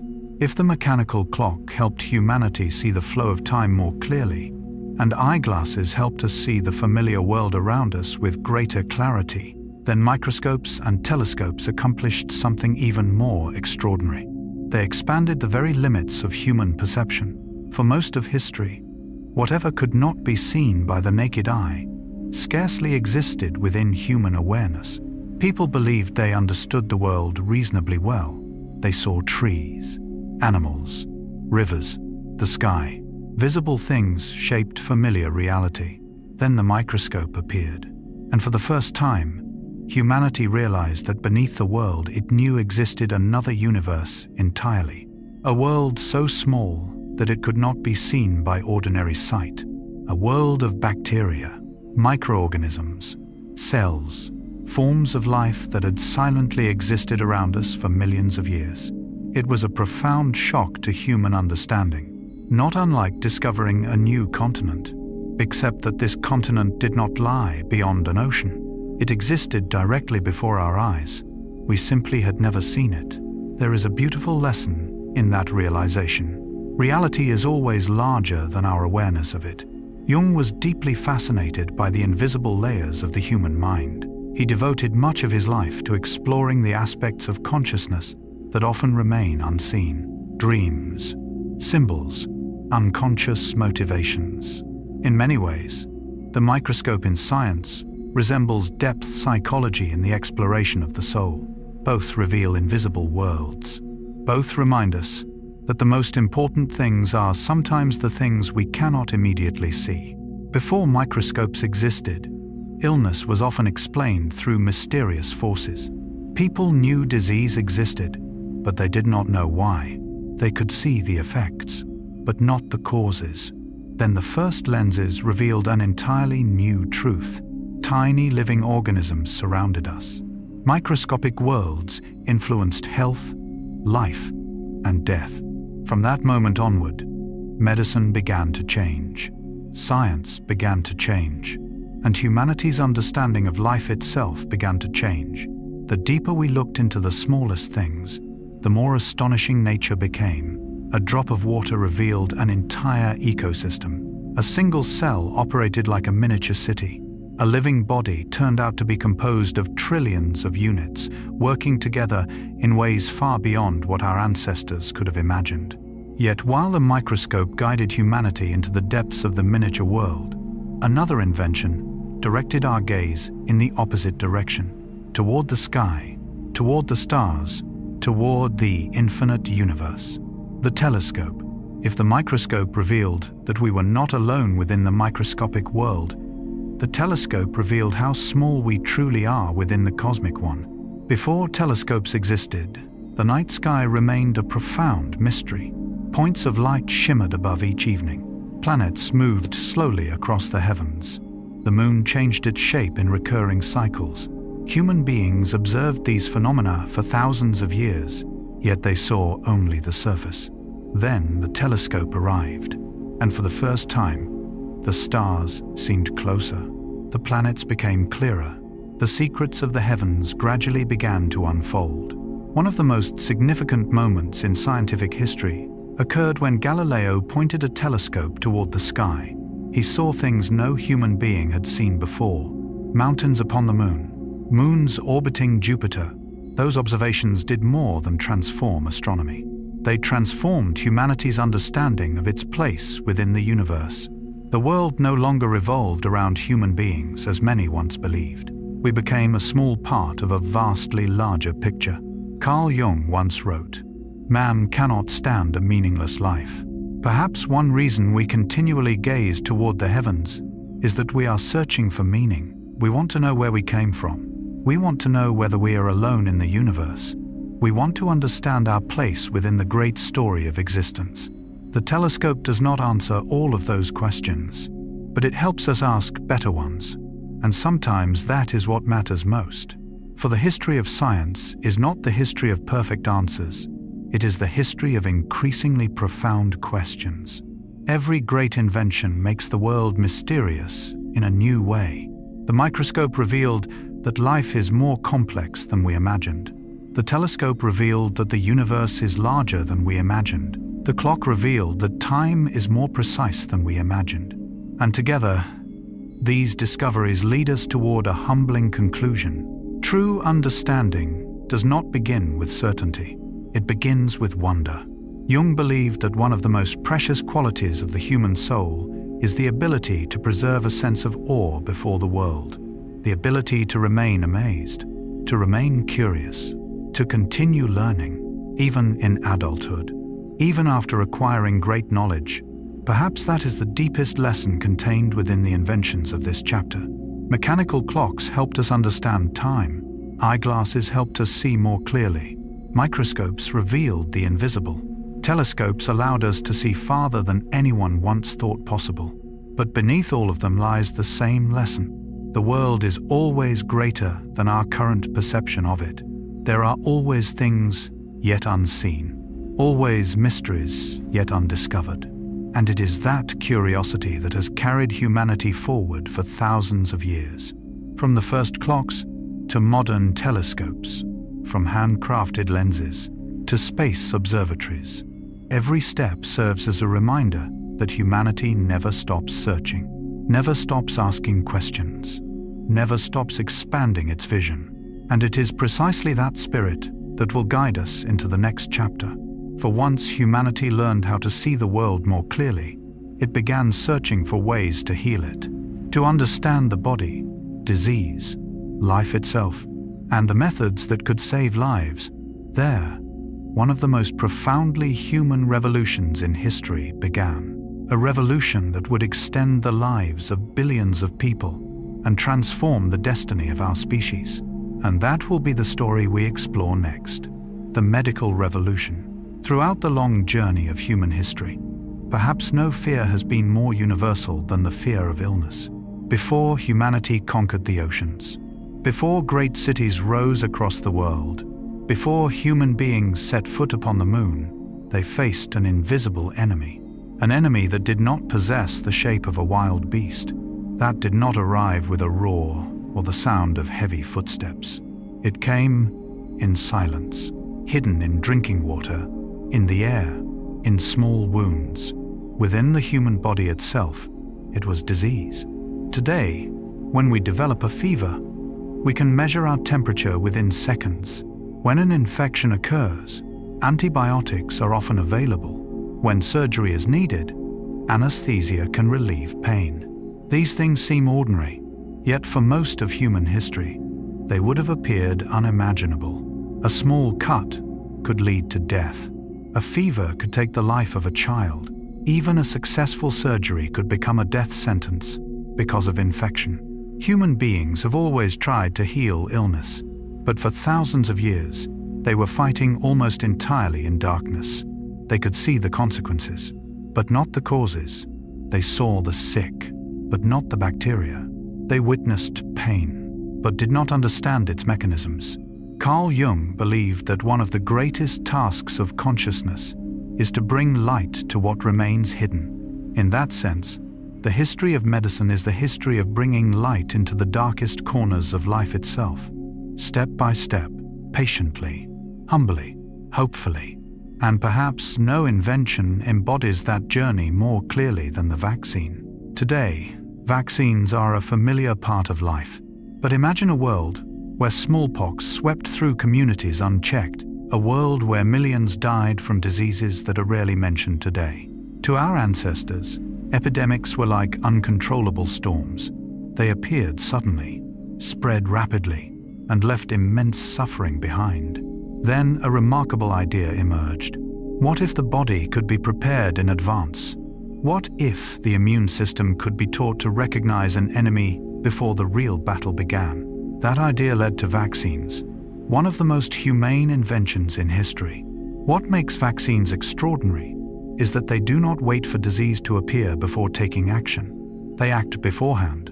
They represent a profound shift in human thinking, from reaction to preparation, from treatment to prevention, from fighting in panic to acting with understanding. In a sense, vaccines changed more than medicine. They changed the way humanity viewed the future. Jung once wrote, "I am not what happened to me. I am what I choose to become." Although he was speaking about psychological growth, the statement also reflects the spirit of modern medicine. We are no longer entirely passive before disease. We have begun preparing for it. Yet vaccines were only one part of the revolution, for even when illness could be prevented, another source of suffering remained: pain.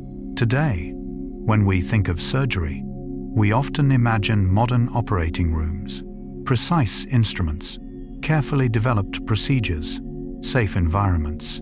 But before anesthesia, surgery was often a terrifying experience. Patients remained conscious throughout the procedure. Surgeons worked as quickly as possible, not because of technique, but because of the patient's pain. In many cases, the fear of pain was greater than the disease itself. Then anesthesia appeared.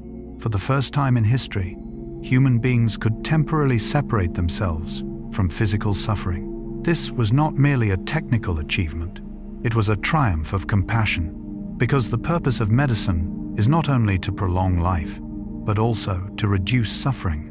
And as anesthesia opened the door to increasingly complex surgeries, another enemy came into clearer view: infection. For centuries, physicians could not understand why successful operations sometimes ended in death. They did everything they knew how to do, yet patients still died. Then came the discoveries of bacteria, and from those discoveries emerged antiseptics, a change that seemed deceptively simple. Washing hands, sterilizing instruments, cleaning surgical environments. Yet the consequences were enormous. Millions of lives were saved. Procedures, once considered dangerously risky, became far safer. Human life expectancy began to rise. Perhaps the most astonishing thing is that some of civilization's greatest advances arise from very small actions: a vaccine injection, a drop of antiseptic, a dose of anesthesia, things that appear simple, yet have altered the fate of billions. And as medicine continued advancing, humanity began asking a new question: if disease can be prevented, if pain can be reduced, could we somehow see what is happening inside the body without opening it? Could we understand the mysteries hidden beneath the skin? That question would lead to inventions that transformed modern medicine: X-rays, blood groups, antibiotics, insulin, and countless other tools that would save billions of lives. When anesthesia helped humanity overcome the pain of surgery, and antiseptics reduced deaths caused by infection, medicine took a tremendous step forward. Yet one major limitation still remained. Doctors could observe the body from the outside. They could listen to symptoms. They could make educated guesses. But they were still nearly blind to what was happening inside a living body. A broken bone, a bullet lodged within tissue, an injury deep within the chest, All remained hidden beneath layers of skin and flesh. Then, at the end of the 19th century, a remarkable discovery appeared: the X-ray. Few inventions inspired such astonishment when they first emerged. For the first time in history, humanity could look inside the body without surgery. Bones appeared as mysterious white shadows. Structures once concealed suddenly became visible. It was a deeply symbolic moment. For the history of science, like the history of psychology, is a journey towards seeing what was once invisible. Carl Jung spent his life exploring the unconscious dimensions of the human mind. X-rays did something similar for the human body. They revealed that beneath every surface lies a deeper layer, things invisible to ordinary sight, yet profoundly influential. From that moment onward, medical diagnosis changed dramatically. Doctors no longer relied solely upon speculation. They began to observe, and as observation expanded, healing expanded as well. Yet seeing disease was only part of the journey. Medicine also faced another question: how can we replace what the body has lost? That question led to one of the most important discoveries in the history of blood transfusion: blood groups. Today, we understand that not all blood types are compatible, but before that knowledge existed, blood transfusions were often dangerous gambles. Sometimes they saved lives, sometimes they made situations worse. The discovery of blood groups changed everything. It transformed a risky procedure into a reliable life-saving tool. Once again, medicine revealed a familiar lesson: deeper understanding is often as important as greater power. We do not always need to do more. Sometimes we simply need to understand more accurately. Yet perhaps the invention that altered the fate of the greatest number of people in modern history was antibiotics. Before antibiotics, illnesses that seem routine today could become death sentences. A small wound, a simple infection, a case of pneumonia. Any of these could take the life of a healthy person. Humanity lived in a world where bacteria often held the advantage. Then Alexander Fleming discovered penicillin, a breakthrough that began with what seemed like a very small observation. Yet its influence spread across the entire planet. Millions of lives were saved. Average life expectancy increased. Surgeries became safer. Diseases that had terrified generations gradually lost much of their power. What is fascinating is that many of medicine's greatest discoveries did not emerge from perfect plans. They emerged from curiosity, from observation, from noticing significance where others might see nothing unusual. Jung once wrote, "The creation of something new is not accomplished by the intellect but by the play instinct." Medical discovery often unfolds in the same way, not through knowledge alone, but through relentless curiosity. Yet sometimes humanity does not need to destroy disease. Instead, it must replace something the body can no longer produce. That is the story of insulin. Before insulin was discovered, type 1 diabetes was almost always a fatal condition. Children diagnosed with it had little hope of a long life. Then, insulin appeared, a substance that already existed within the body, now capable of being produced and provided to those who needed it. There is something deeply human about this invention. It does not fight against the body. It supports the body. It helps the body accomplish what it struggles to do on its own. In a sense, this also offers a beautiful image of healing itself. Healing is not always about removing something. Sometimes healing means restoring what is missing, not only in medicine, but in life. Another invention that quietly saved millions of lives is oral rehydration therapy.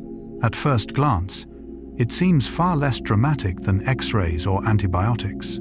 Simply water, salt, sugar, extraordinarily simple ingredients. Yet that simplicity has saved countless children suffering from severe dehydration caused by diarrhea.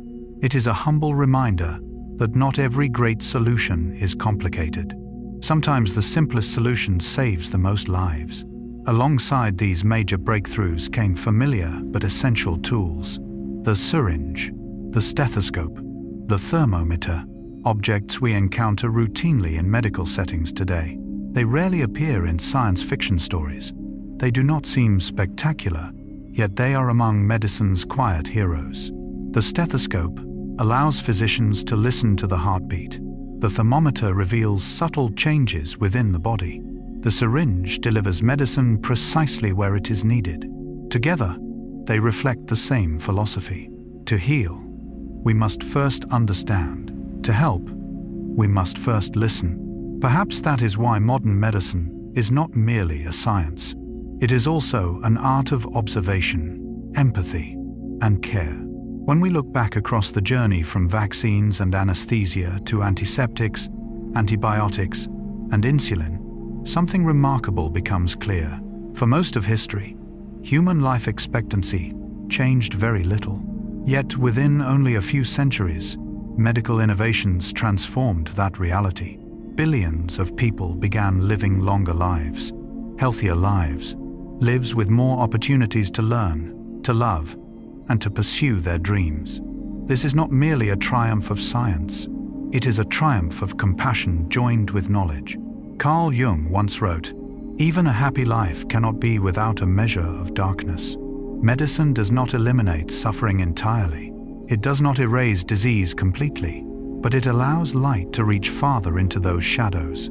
It gives humanity more time, more hope, more opportunities. And perhaps that is one of civilization's most beautiful achievements. Because, ultimately, the deepest purpose of knowledge is not merely to understand the world, it is to help people live better within it. And as health improved and lifespans grew longer, another human need began expanding more rapidly than ever before. The need to connect, to share information, to carry ideas across ever greater distances. And that is where the next revolution begins. A revolution that did not heal the body, but connected the minds of millions. It is the story of the telegraph, the telephone, radio, television, and the inventions that transformed the way humanity communicates. The communication revolution. After medicine helped humanity live longer, healthier lives, and gave people more time to enjoy the gift of existence, another ancient human need began to grow stronger than ever before. The need for connection. For human beings have never been creatures meant to live entirely alone. From the first flickering fires inside prehistoric caves, our ancestors gathered together to tell stories. They shared hunting experiences, shared myths about gods and spirits, shared fears, hopes, and dreams. In many ways, human civilization was built not only through tools and machines, but through stories, through the ability to transfer thoughts from one mind to another. Carl Jung believed that human beings are connected through the deep layers of the collective unconscious. He suggested that although we live in different cultures, we still share many of the same symbols, emotions, and aspirations. Perhaps that is why, throughout history, we have continuously searched for new ways to communicate, new ways to send our voices farther, faster, and make them endure longer. For thousands of years, information could travel only as fast as people themselves. A letter had to be carried by horseback. A message had to be delivered by a messenger on foot. News of an important event might take weeks or even months to reach another place. The world was vast, yet divided by distance. Then the telegraph appeared. Today, the telegraph belongs largely to history. But in the 19th century, it seemed almost miraculous. For the first time, a message could travel faster than any human being, faster than horses, faster than ships, faster than anything humanity had previously imagined. Electrical signals raced along wires, carrying simple symbols, yet transporting immense meaning. News of war, news of commerce, news of family. For the first time in history, information began crossing vast distances almost instantly. Perhaps it is difficult for us to appreciate that wonder because today everything moves so quickly. But imagine living in the year 1840, a world where letters required weeks to arrive. Then suddenly, a technology appears capable of transmitting messages within minutes. This was more than a technical achievement. It was a transformation of perception. The world began to shrink. Distance began to collapse. Humanity became connected in ways never before possible. Yet the telegraph still had a limitation. It transmitted symbols, not voices. And then another invention arrived, one far more emotional. The telephone. There is something uniquely powerful about the human voice. A letter can convey information, but a voice conveys emotion. We can hear joy, hear sadness, hear anxiety, hear love, within the sound of another person speaking. When Alexander Graham Bell made his first telephone calls, he likely could not fully imagine the impact his invention would have. For the first time, physical distance no longer meant silence. Someone in one city could speak directly with someone in another. A mother could hear the voice of her child. A husband could hear the voice of his wife far away. The wires began carrying more than information. They carried emotion. Carl Jung once wrote, "The meeting of two personalities is like the contact of two chemical substances. If there is any reaction, both are transformed." The telephone did more than allow people to talk. It allowed encounters to continue despite distance. And in doing so, it helped relationships survive within an increasingly expansive world. Yet communication continued evolving. From connecting one person to another, it moved toward connecting millions simultaneously. That was when radio appeared. If the telephone carried a voice to one individual, radio carried a voice to an entire community. For the first time in history, millions of people could listen to the same speech, the same song, the same story, at the very same moment. Today, that sounds ordinary, but at the beginning of the 20th century, it was revolutionary. Families gathered around their radios in the evening. News broadcasts echoed through quiet homes. Music programs connected people who had never met.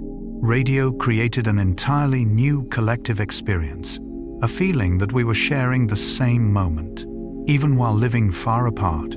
Jung was deeply interested in collective experiences. He observed that human beings do not live only as isolated individuals. We also live as members of larger communities, sharing common stories, common symbols, common emotions. Radio amplified this phenomenon on an unprecedented scale. It created moments when an entire nation listened together, thought together, felt together. Yet no matter how powerful radio became, it still transmitted only sound. Human beings have always wanted more.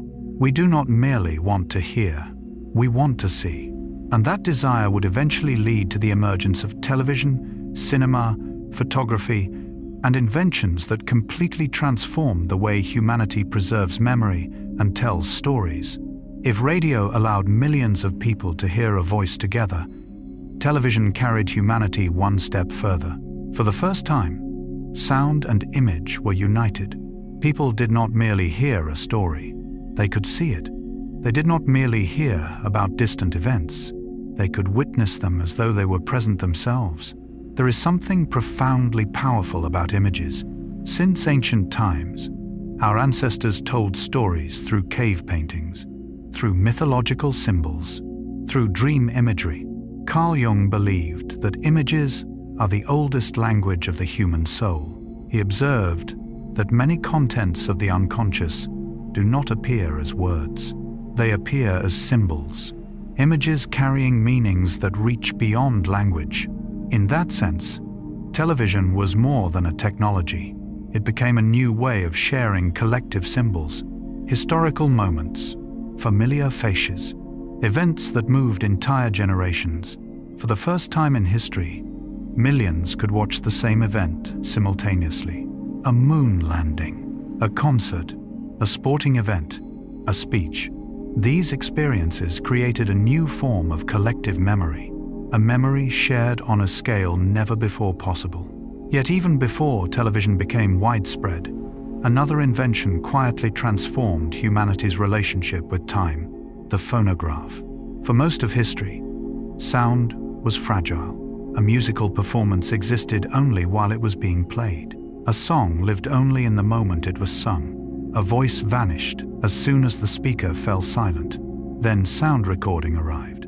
For the first time, sound could be preserved. A piece of music could outlive the musician who created it. A voice could be heard decades after its owner had left the world. There is something deeply moving about that idea, because sound is profoundly personal. We may forget a face, yet sometimes hearing a familiar voice again can instantly revive an entire world of memories. Jung believed that memory does not live solely within conscious awareness. It also resides in deeper layers of the psyche. A familiar melody, a laugh, a sound from childhood can open doors that reason forgot long ago.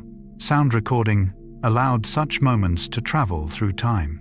Yet if sound could be preserved, could stories be brought to life even more vividly? That is where cinema emerged. Perhaps no invention has combined technology and imagination more beautifully than film. Cinema does not merely record reality, it creates reality. It allows people to enter worlds that never existed before. Adventures, dreams, stories that transcend the limits of ordinary life. Jung was fascinated by mythology and ancient storytelling. He noticed that across cultures, human beings repeatedly tell similar kinds of stories. The hero, the mentor, the shadow, rebirth, the journey of self-discovery. Cinema became the modern stage upon which these archetypes could appear. A great film does more than entertain. It touches the deepest layers of human psychology. It allows us to recognize ourselves within unfamiliar characters. Perhaps that is why cinema quickly became one of the most influential art forms in history.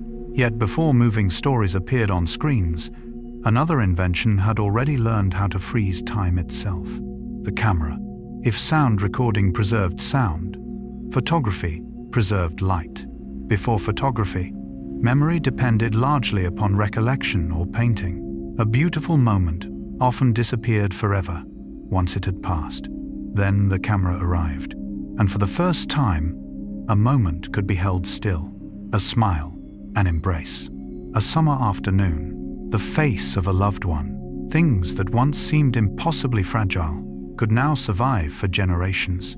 Perhaps no invention has made humanity more aware of time, for every photograph quietly reminds us that a particular moment truly existed and will never return in exactly the same way again. Yet communication is not only about images and sound, it is also about words. The ability to transform thought into language. The typewriter helped make that possible.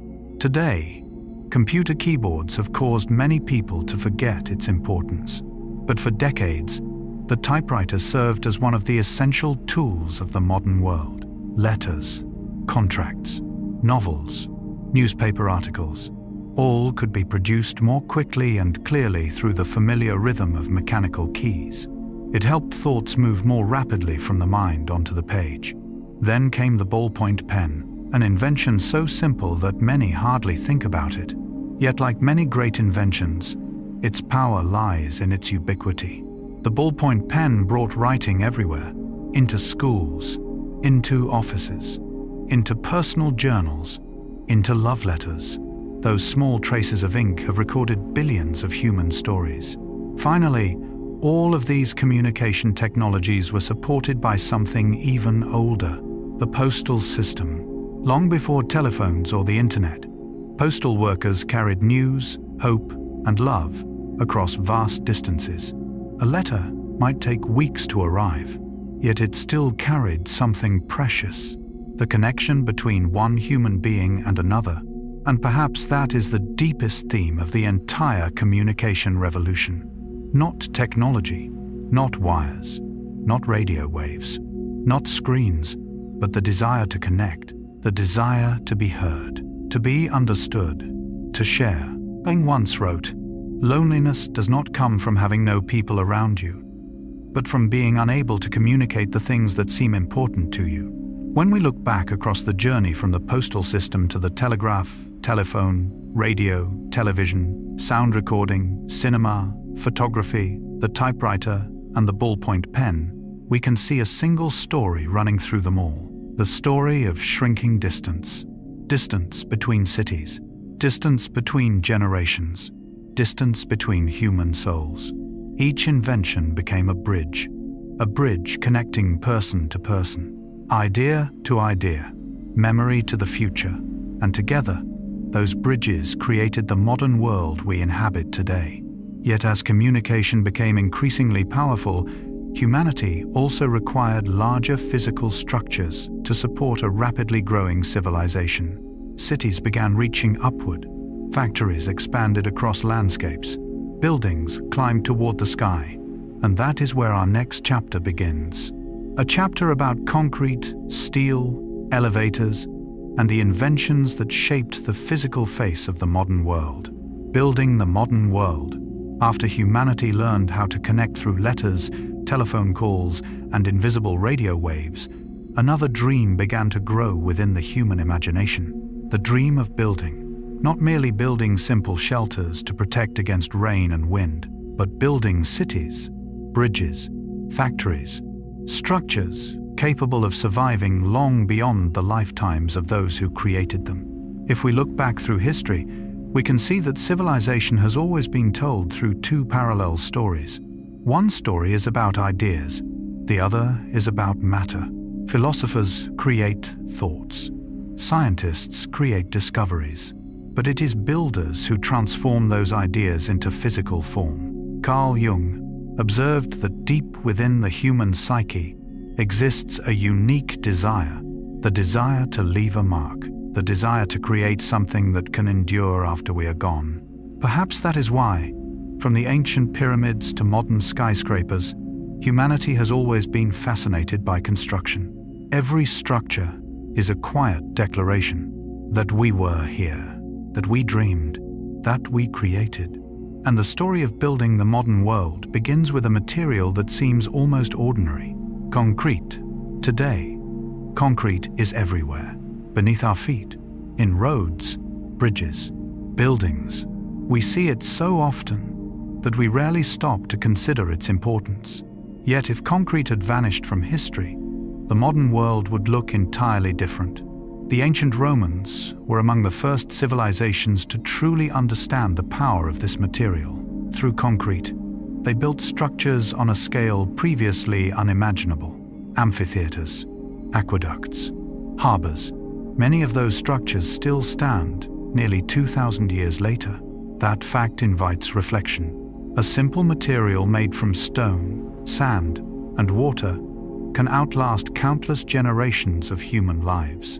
Perhaps that is why construction always contains a touch of poetry.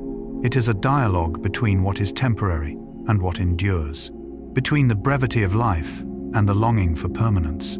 Yet concrete alone was not enough to transform the world. Humanity also needed to learn how to create larger spaces, wider structures, vaulted ceilings capable of sheltering thousands of people. That was when the architectural arch emerged. Today, when we enter grand cathedrals or ancient monuments, we are often overwhelmed by their vast arches. They possess both technical beauty and spiritual beauty. Because an arch is not merely a construction solution, it is a symbol, a bridge between earth and sky, between matter and meaning. Ancient engineers discovered that by distributing force through a curved form, they could build structures far higher and wider than before. It was a technical breakthrough, but it was also a breakthrough in thinking. For many of humanity's greatest advances occur when we look at a familiar problem in an entirely new way. Jung once wrote, "Until you make the unconscious conscious, it will direct your life, and you will call it fate." In a sense, every invention is a process of bringing the unseen into awareness. Possibilities that have always existed are finally illuminated by consciousness. The arch was one such possibility, a simple idea that unlocked enormous potential. Then came steel. If concrete became the foundation of the modern city, steel became its skeleton. For thousands of years, people built with wood and stone, but both materials had limitations. Wood could burn. Stone was heavy. As cities grew larger and denser, humanity needed a material that was both strong and flexible. Steel arrived at exactly the right moment. It was not merely strong, It allowed bold ideas to become reality. Longer bridges, wider train stations, taller buildings. By the late 19th century, steel was transforming city skylines. Structures began rising higher into the sky, and for the first time in history, humanity started thinking vertically, not merely expanding across the land, but reaching upward into the air. There is something deeply fascinating about that ambition. Since the earliest days in caves, human beings have always looked upward, toward mountains, toward treetops, toward the stars. And now they began constructing monuments that reflected that same aspiration, the desire to transcend limits, the desire to rise higher. Yet steel still faced a practical challenge. You could build a very tall building, but who would climb to the 30th floor every day? Who would carry goods to such heights? It was a simple question, but one that restricted urban growth for generations. Then a small but revolutionary invention appeared, the elevator. But the story of how elevators, internal combustion engines, and assembly lines completely transformed the appearance of the modern world continues here. If steel made extraordinary heights possible, the elevator made those heights useful. Today, we step into elevators without giving them much thought. One button, a smooth movement. A few seconds later, we arrive at the 20th floor, the 30th floor, or even the 100th floor. But throughout most of history, height meant inconvenience. The higher a building rose, the more difficult it became to move through it. The upper floors were often occupied by laborers and poorer residents because they had to climb hundreds of steps every day. Then the elevator arrived, and everything changed. Interestingly, many great inventions do not create entirely new possibilities. They unlock possibilities that already exist. Engineers had already learned how to build tall structures. The elevator simply allowed people to live and work inside them. Thanks to this invention, skyscrapers began rising across the world. City skylines were transformed forever. Massive structures of steel and glass reached toward the heavens like symbols of a new age.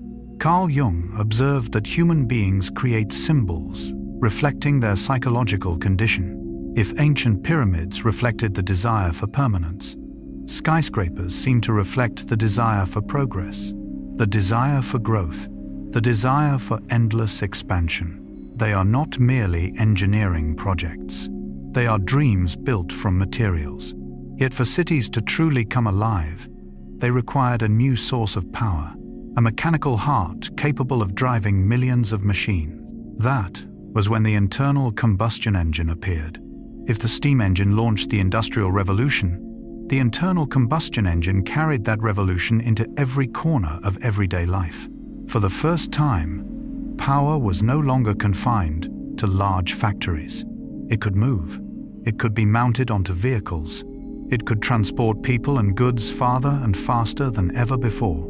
There is something almost symbolic about the internal combustion engine. A tiny, controlled explosion, repeated thousands of times every minute, transforming energy into motion, turning fuel into journeys.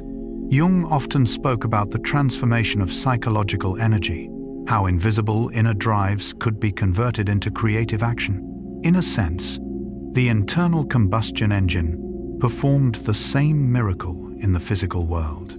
It transformed hidden energy into useful movement. From that transformation came automobiles, trucks, tractors. The entire rhythm of civilization began accelerating. Distances that once required days could now be crossed within hours. The world continued growing smaller.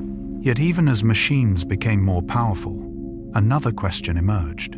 How could enough goods be produced for millions of people? How could products once crafted by hand become accessible to everyone? The answer came through the assembly line. When people think of assembly lines, many immediately think of Henry Ford.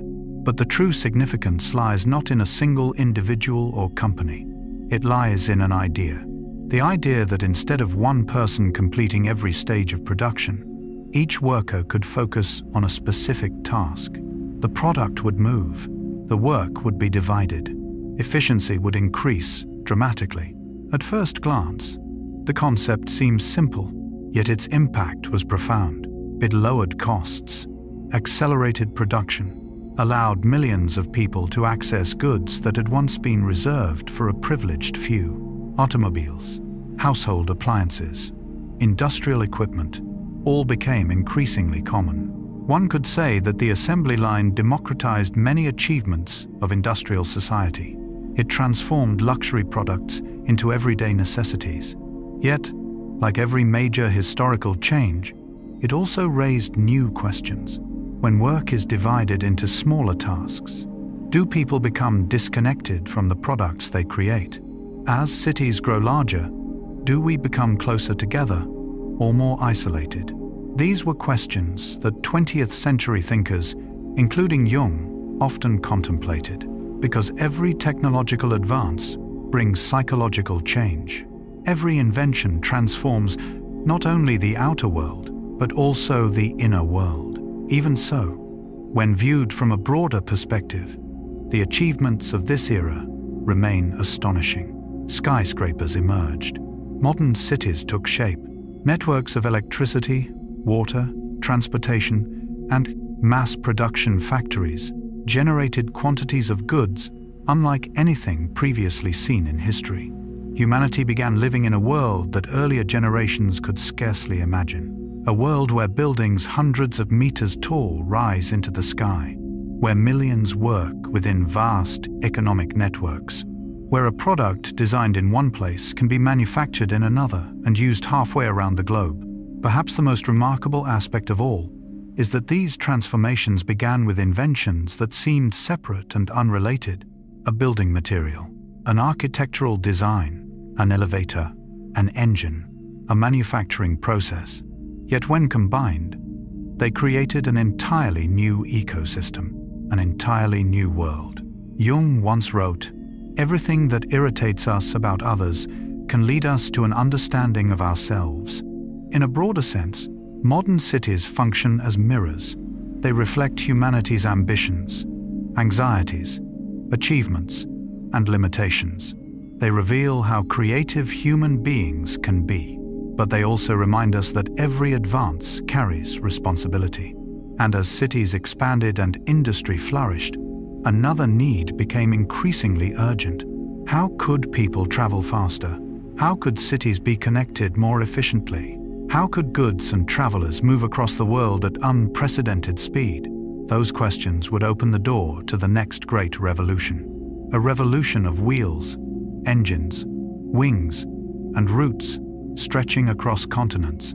And that is where the next chapter begins. The transportation revolution. If modern cities are symbols of humanity's ability to build, then transportation is a symbol of an even older longing. The longing to move, the longing to cross the horizon, the longing to travel farther than where we stand.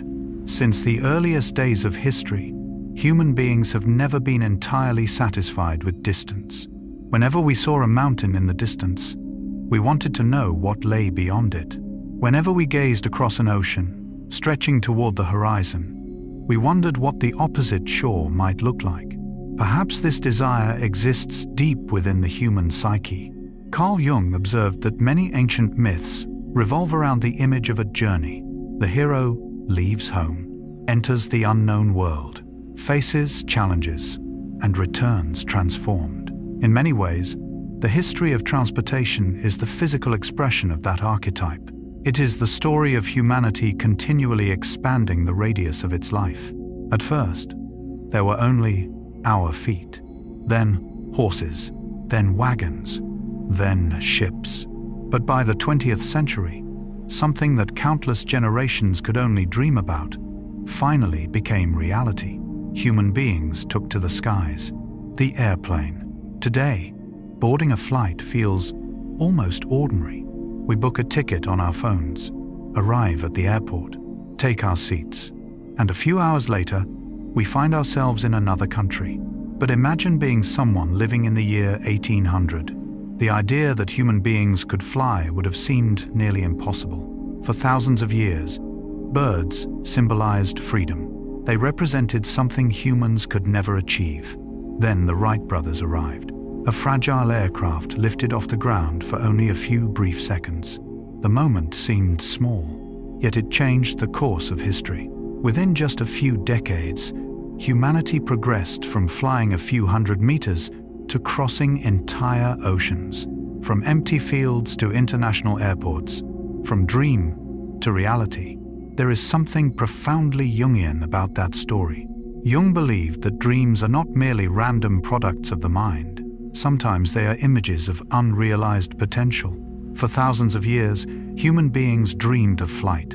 And then, one day, that dream became engineering, became engines, became propellers, became skies filled with invisible flight paths.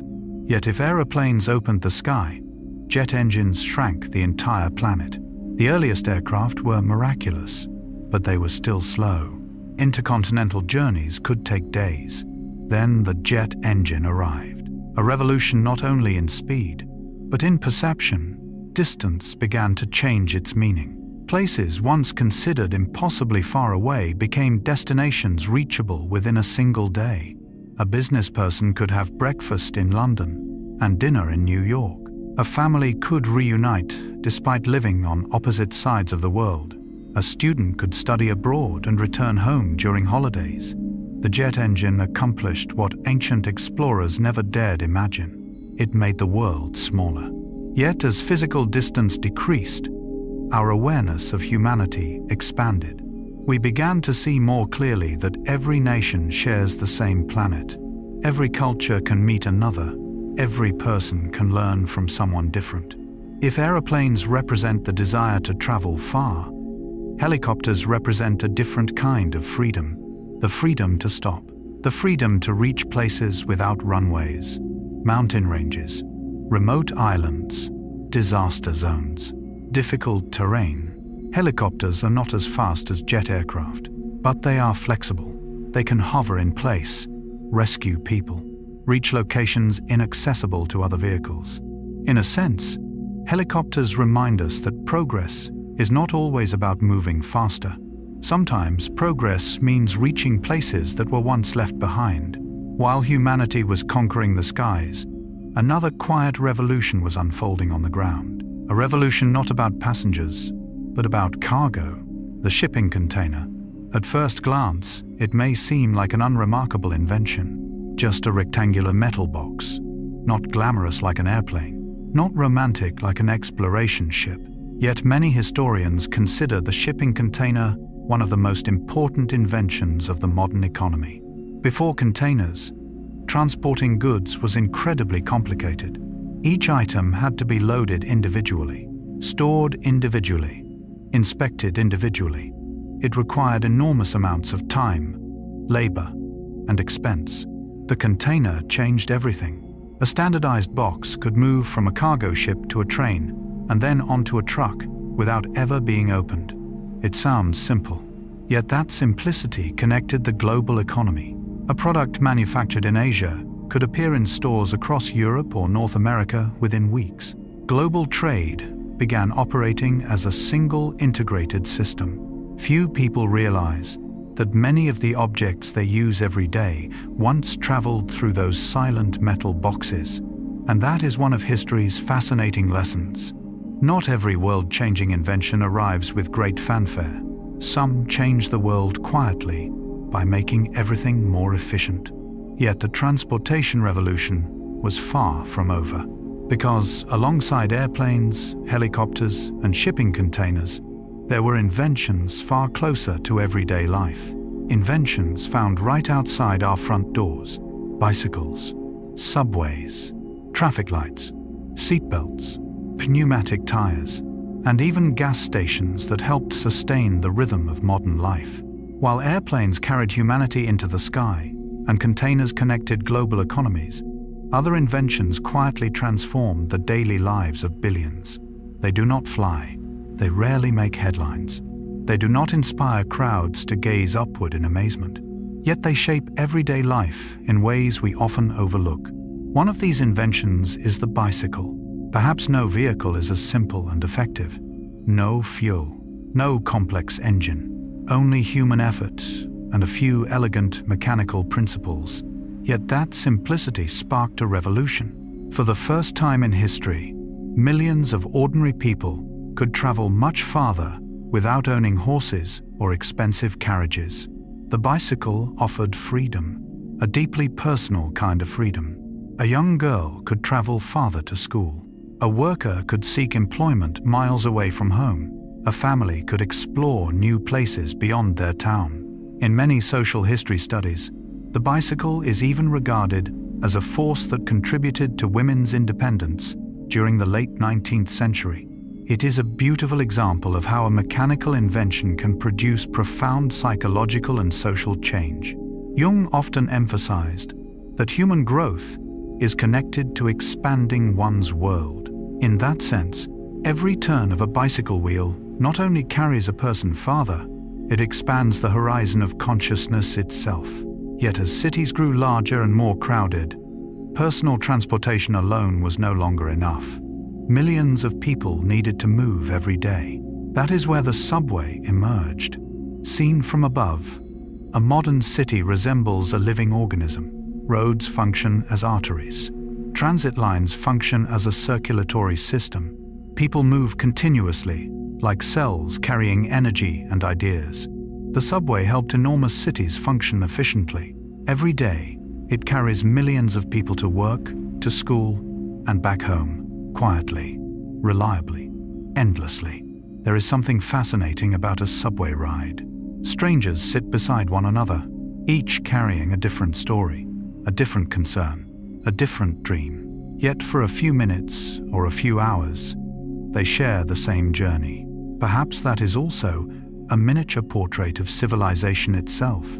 Millions of separate lives moving together within a shared system. As transportation expanded, a new challenge emerged. How could order be created within movement? How could thousands of vehicles share the same space without descending into chaos? That is when traffic lights appeared. At first glance, a traffic light is simply three colors: red, yellow, green. Yet behind that simplicity lies a profound idea. The idea that freedom remains sustainable only when paired with order. If everyone followed only their own impulses at a busy intersection, traffic would collapse into chaos. If everyone respected shared rules, movement could continue.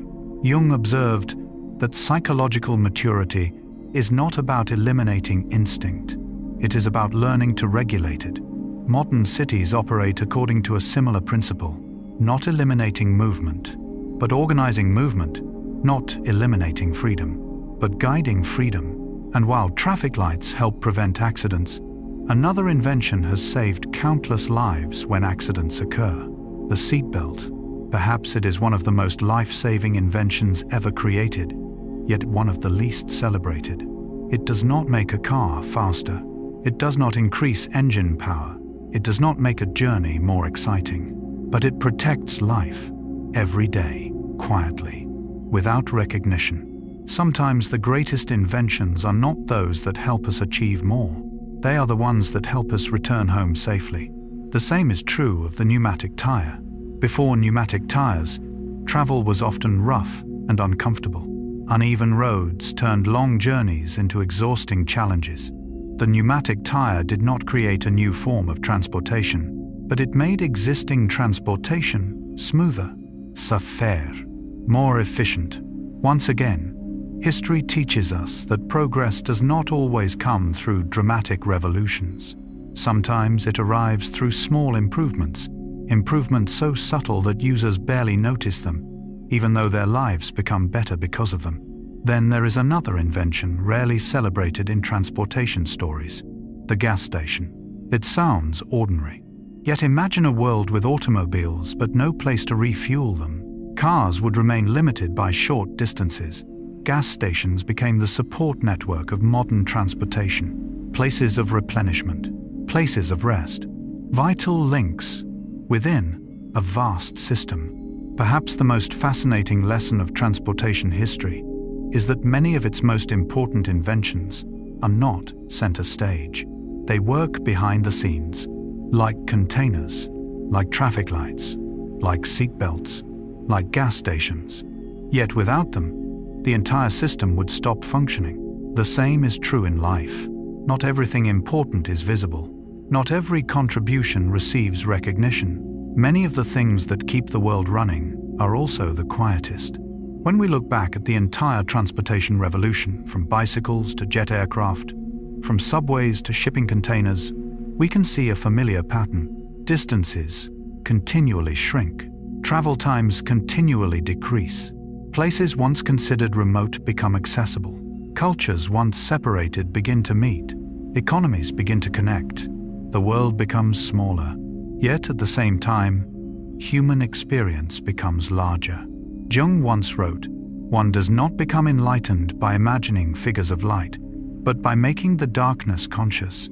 In a way, modern transportation reflects that journey. It does not merely carry us toward places that are easy to reach.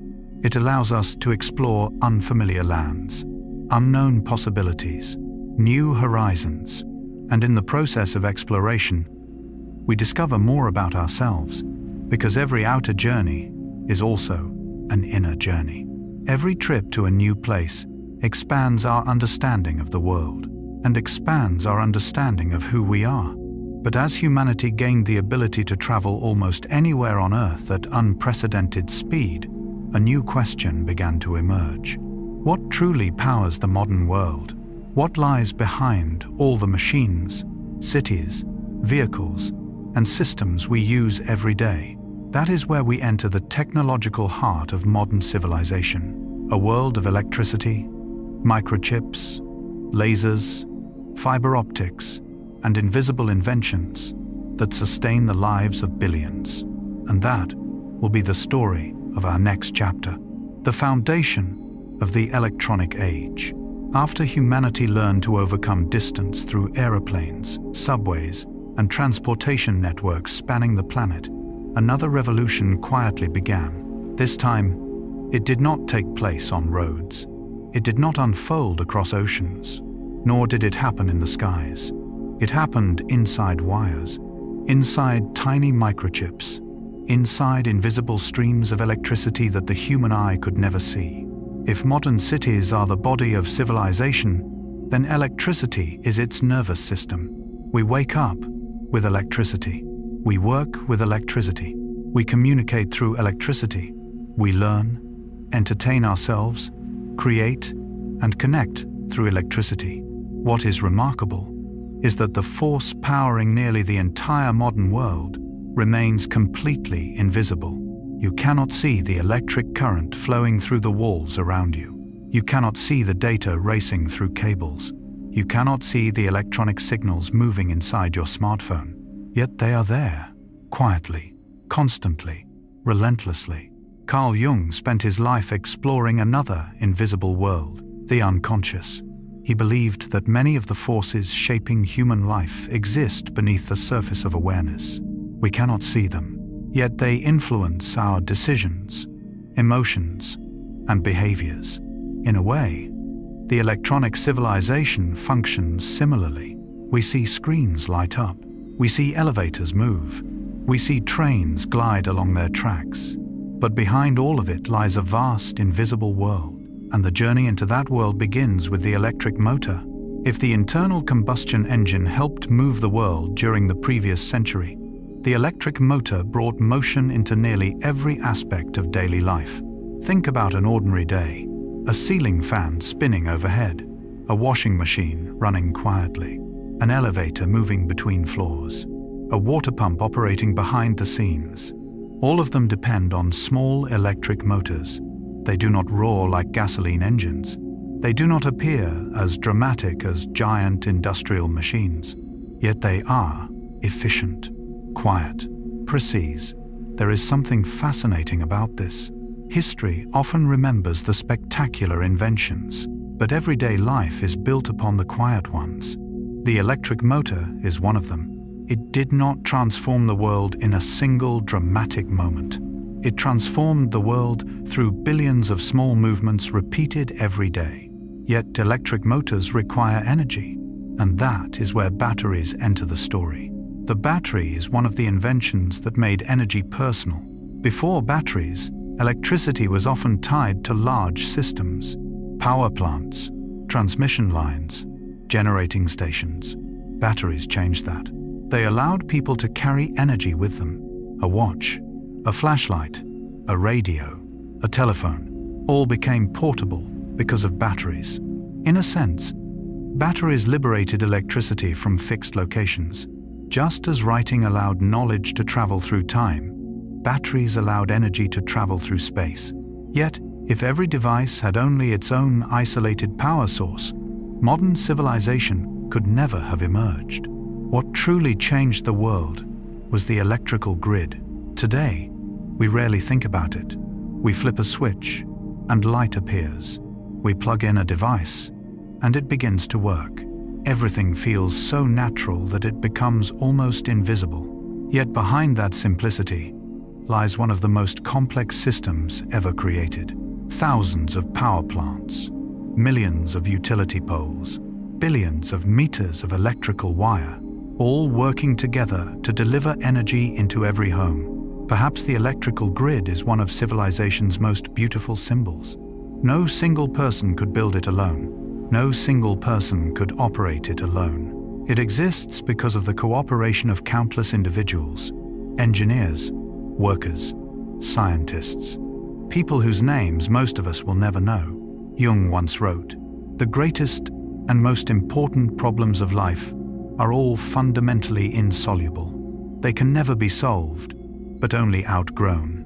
The electrical grid reflects that truth. Humanity did not completely conquer nature. We learned to cooperate with its laws, to guide energy, to use it, to live alongside it. And then, once electricity entered every home, another invention appeared. An invention that transformed the rhythm of human life, the light bulb. Before electric lighting, darkness was a natural limit. When the sun disappeared, life slowed down, people rested, activities gradually ceased. Artificial light existed, but it was often weak and expensive. Then came the light bulb. Night was no longer an obstacle. Factories could operate longer. Cities could remain awake later. Readers could continue reading. Students could continue learning. There is something deeply symbolic about illuminating darkness. It is no coincidence that light appears throughout religion, mythology, and philosophy. Light symbolizes understanding, awareness, consciousness. Jung frequently used the imagery of light and darkness to describe psychological development. For him, maturity was not the elimination of darkness. It was the ability to bring awareness into what had previously remained hidden. The light bulb did the same for the physical world. It extended the working day, expanded the active hours of society, and transformed the night into a space that could be explored. Yet these inventions were only the visible surface of the electronic revolution. Deep inside modern devices existed components far smaller, components most people never see. Inventions such as diodes, integrated circuits, microprocessors, lasers, and fiber optics. These became the invisible skeleton, supporting the entire digital world. If electric motors, batteries, power grids, and light bulbs are inventions we encounter in everyday life, the next protagonists of our story are almost completely hidden. They live inside devices, beneath layers of metal and plastic, working silently at speeds the human mind can barely comprehend. And it is these inventions that transformed the mechanical world into the digital world. One of them is the diode. At first glance, a diode is hardly an inspiring name. It is not an aeroplane, not a telephone, not a light bulb. Yet sometimes the most important things are the least celebrated. A diode is like a tiny gate. It allows electricity to flow in one direction while preventing it from flowing in the other. A very simple function. Yet that simplicity became the foundation of countless electronic devices. There is something fascinating about this idea. Many complex systems in the world are built from simple rules. A cell forms a body, a letter forms a book, a musical note forms a symphony, and a tiny component can help create an entire digital civilization. Jung spent much of his career studying recurring patterns within the human psyche. He discovered that large structures are often built upon fundamental units. Modern technology follows the same principle. From the smallest components, from the simplest foundations, a complex world gradually emerges. Then, as electronic components continued to evolve, humanity reached a revolutionary milestone: the integrated circuit. Before integrated circuits, electronic devices were often large and cumbersome. Components had to be assembled individually. Machines were bulky, expensive, difficult to manufacture. The integrated circuit changed everything. Thousands, then millions, and eventually billions of components could be placed within an incredibly small space. To the naked eye, a microchip appears ordinary, yet inside it exists an entire miniature world, a city of electrical signals, a vast network operating without rest. Perhaps this is one of the most beautiful paradoxes of technological progress. The more powerful things become, the smaller they grow. Computers that once occupied entire rooms now fit into a pocket. Capabilities that once required hundreds of devices now exist on a chip smaller than a fingertip. And from the integrated circuit came an invention even more important: the microprocessor. If a computer is a body, the microprocessor is its brain.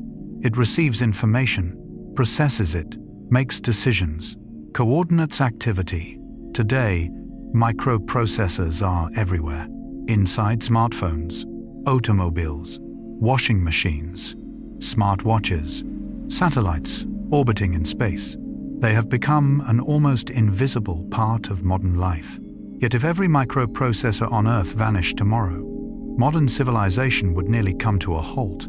This leads us to an intriguing realization. Sometimes the things that shape our lives most profoundly are the things we notice least. Just like the unconscious in Jungian psychology, we cannot see it, yet it remains present, influential, quietly operating behind every experience. Jung once wrote, "Who looks outside, dreams. Who looks inside, awakes." Perhaps modern technology teaches a similar lesson. Beneath the glowing screens, beneath the beautiful devices, there are always deeper structures, more invisible foundations. And those foundations are where true power resides. Yet the electronic revolution was not only about processing information. Humanity also learned to control light itself. And that is where the laser enters our story. When lasers were first introduced, many regarded them as curious inventions, a special beam of light, an interesting technology with uncertain applications. Today, lasers are everywhere. In medicine, telecommunications, manufacturing, scientific research, optical readers, precision measurement systems. What makes the laser extraordinary is not merely its light, it is the ability to control light, to transform something scattered into something focused, to transform chaos into direction. It is also a beautiful metaphor for human development. Maturity is not about possessing more energy. It is about directing energy toward the right purpose. Jung often described psychological growth as a process of integration, a journey in which scattered parts gradually become a harmonious whole. The laser accomplishes the same thing with light. It creates power through focus. And once humanity learned to control light, it learned to use light to carry information. That is where fiber optics emerged. If the telegraph sent signals through copper wires, and the telephone carried voices across electrical networks, fiber optics opened the door to an entirely new era. An era in which data travels at nearly the speed of light. Billions of phone calls, billions of messages, billions of videos, billions of searches, all moving through strands thinner than human hair, buried beneath oceans, crossing continents, connecting nearly every corner of the planet. There is something almost magical about that image. When we send a message, watch a movie, or speak with someone on the other side of the world, information is traveling as pulses of light. racing through the darkness of the ocean, across invisible networks most of us will never see. And all of it began with inventions that seemed incredibly small: a diode, a microchip, a laser beam, a strand of fiber. Looking back on this chapter, we realize that modern civilization is supported by structures that are difficult to see: electric motors, batteries, power grids, light bulbs, diodes, integrated circuits, microprocessors, lasers, fiber optics. Together, they form the technological skeleton of the modern world. They are not the brightest stars on the stage, yet without them, the stage itself could not exist. Jung once wrote, "The privilege of a lifetime is to become who you truly are." Perhaps civilization undergoes a similar journey, from the first campfires to cities glowing through the night, from simple stone tools to microchips containing billions of components. Every invention has been another step in humanity's discovery of its own potential. Yet, as electronic technology grew increasingly powerful, something else began to happen. Information was no longer merely processed. It could be stored, searched, shared, and accessed from anywhere on Earth. That is where we enter an entirely new chapter. A chapter in which data becomes the most valuable resource of all. A chapter called the Information Age. After humanity built machines capable of performing billions of calculations every second, after streams of electricity and light began carrying data across the planet, something remarkable happened. For the first time in history, the most valuable resource was no longer land, no longer gold, no longer oil. It was information. If previous centuries were shaped by mechanical power, our age is shaped by the flow of data. Information travels beneath oceans. Information cross continent. Information appears on our screens in fractions of a second. And perhaps most astonishing of all, much of what defines the modern world no longer has a physical form. It exists as symbols, numbers, signals, data. Carl Jung believed that the human mind is built from symbols, images and meanings that help us make sense of reality. In a way, the information age represents humanity creating an entirely new layer of reality, a reality made of data, an invisible world superimposed upon the physical one. And this journey begins with an ancient question: how do we know where we are? From ancient sailors navigating by the stars to explorers relying on compasses, human beings have always searched for ways to locate themselves in a vast world. Then GPS arrived. Today, we glance at a smartphone and instantly know our exact location. It feels ordinary, yet viewed through the lens of history, it is extraordinary. Satellites orbiting the Earth, invisible signals traveling at the speed of light, complex calculations performed in an instant, all working together to answer a simple question: where are you? There is something deeply meaningful about that question. Not only in geography, but in life itself, human beings are constantly trying to determine their position. Jung believed that one of the central tasks of maturity is discovering where we stand within our own psychological journey. GPS helps us find our location in space, but it also reminds us of our need to find our place in life, to know who we are, where we are going, and who we hope to become. Yet, as information multiplied, a new challenge emerged. How could it all be managed? How could millions of products moving around the world be tracked efficiently? That is where the barcode entered the story. Simple black and white lines. Nothing particularly remarkable at first glance, yet they transformed global commerce. Products could be identified instantly. Transactions could be recorded automatically. Warehouses could be managed with unprecedented efficiency. Once again, history reminds us that world-changing inventions do not have to be complicated. Sometimes they are simply elegant ideas applied on a massive scale. As commerce expanded, humanity also needed new ways to access financial services. Then came the ATM. Today, withdrawing money at any hour feels entirely normal. But for most of history, access to money was tied to specific places and specific times. Banks closed. Transactions were limited. ATMs changed that. They made financial services continuous, available at all hours. Like many inventions of the information age, their power lies not in spectacle but in convenience. Yet as more transactions occurred, another question became increasingly important. How can information be protected? How can privacy survive in a connected world? That is where cryptography enters the story. If information is humanity's new treasure, cryptography is the lock that protects it. From ancient military messages to modern banking systems, encryption has become an essential part of digital civilization. Interestingly, the nature of cryptography resembles an idea Jung often explored: the concept of hidden layers of meaning. A symbol may contain multiple interpretations. A dream may carry messages not yet fully understood by consciousness. Cryptography works in a similar way. A message exists, but not everyone can read it. Meaning is protected beneath the surface. Perhaps this reminds us that in both technology and psychology, what matters most is not always what is immediately visible. Then, as information continued to multiply, an even greater challenge appeared. How do we find what we need within an ocean of data? That is where search engines emerged.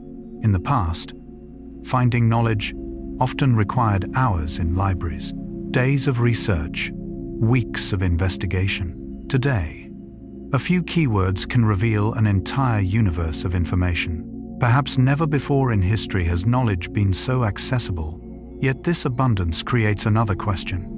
If information is everywhere, does wisdom automatically follow? Jung warned that accumulating knowledge is not the same as understanding oneself.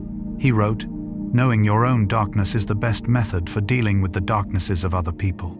Information can provide facts, meaning still must be discovered. Knowledge can be searched for. Wisdom must be lived. And from this explosion of data came new tools. Spreadsheets capable of processing enormous amounts of information. Databases capable of storing the memory of organizations. Systems that allowed humanity to organize and use knowledge on an unprecedented scale. But that was only half the story.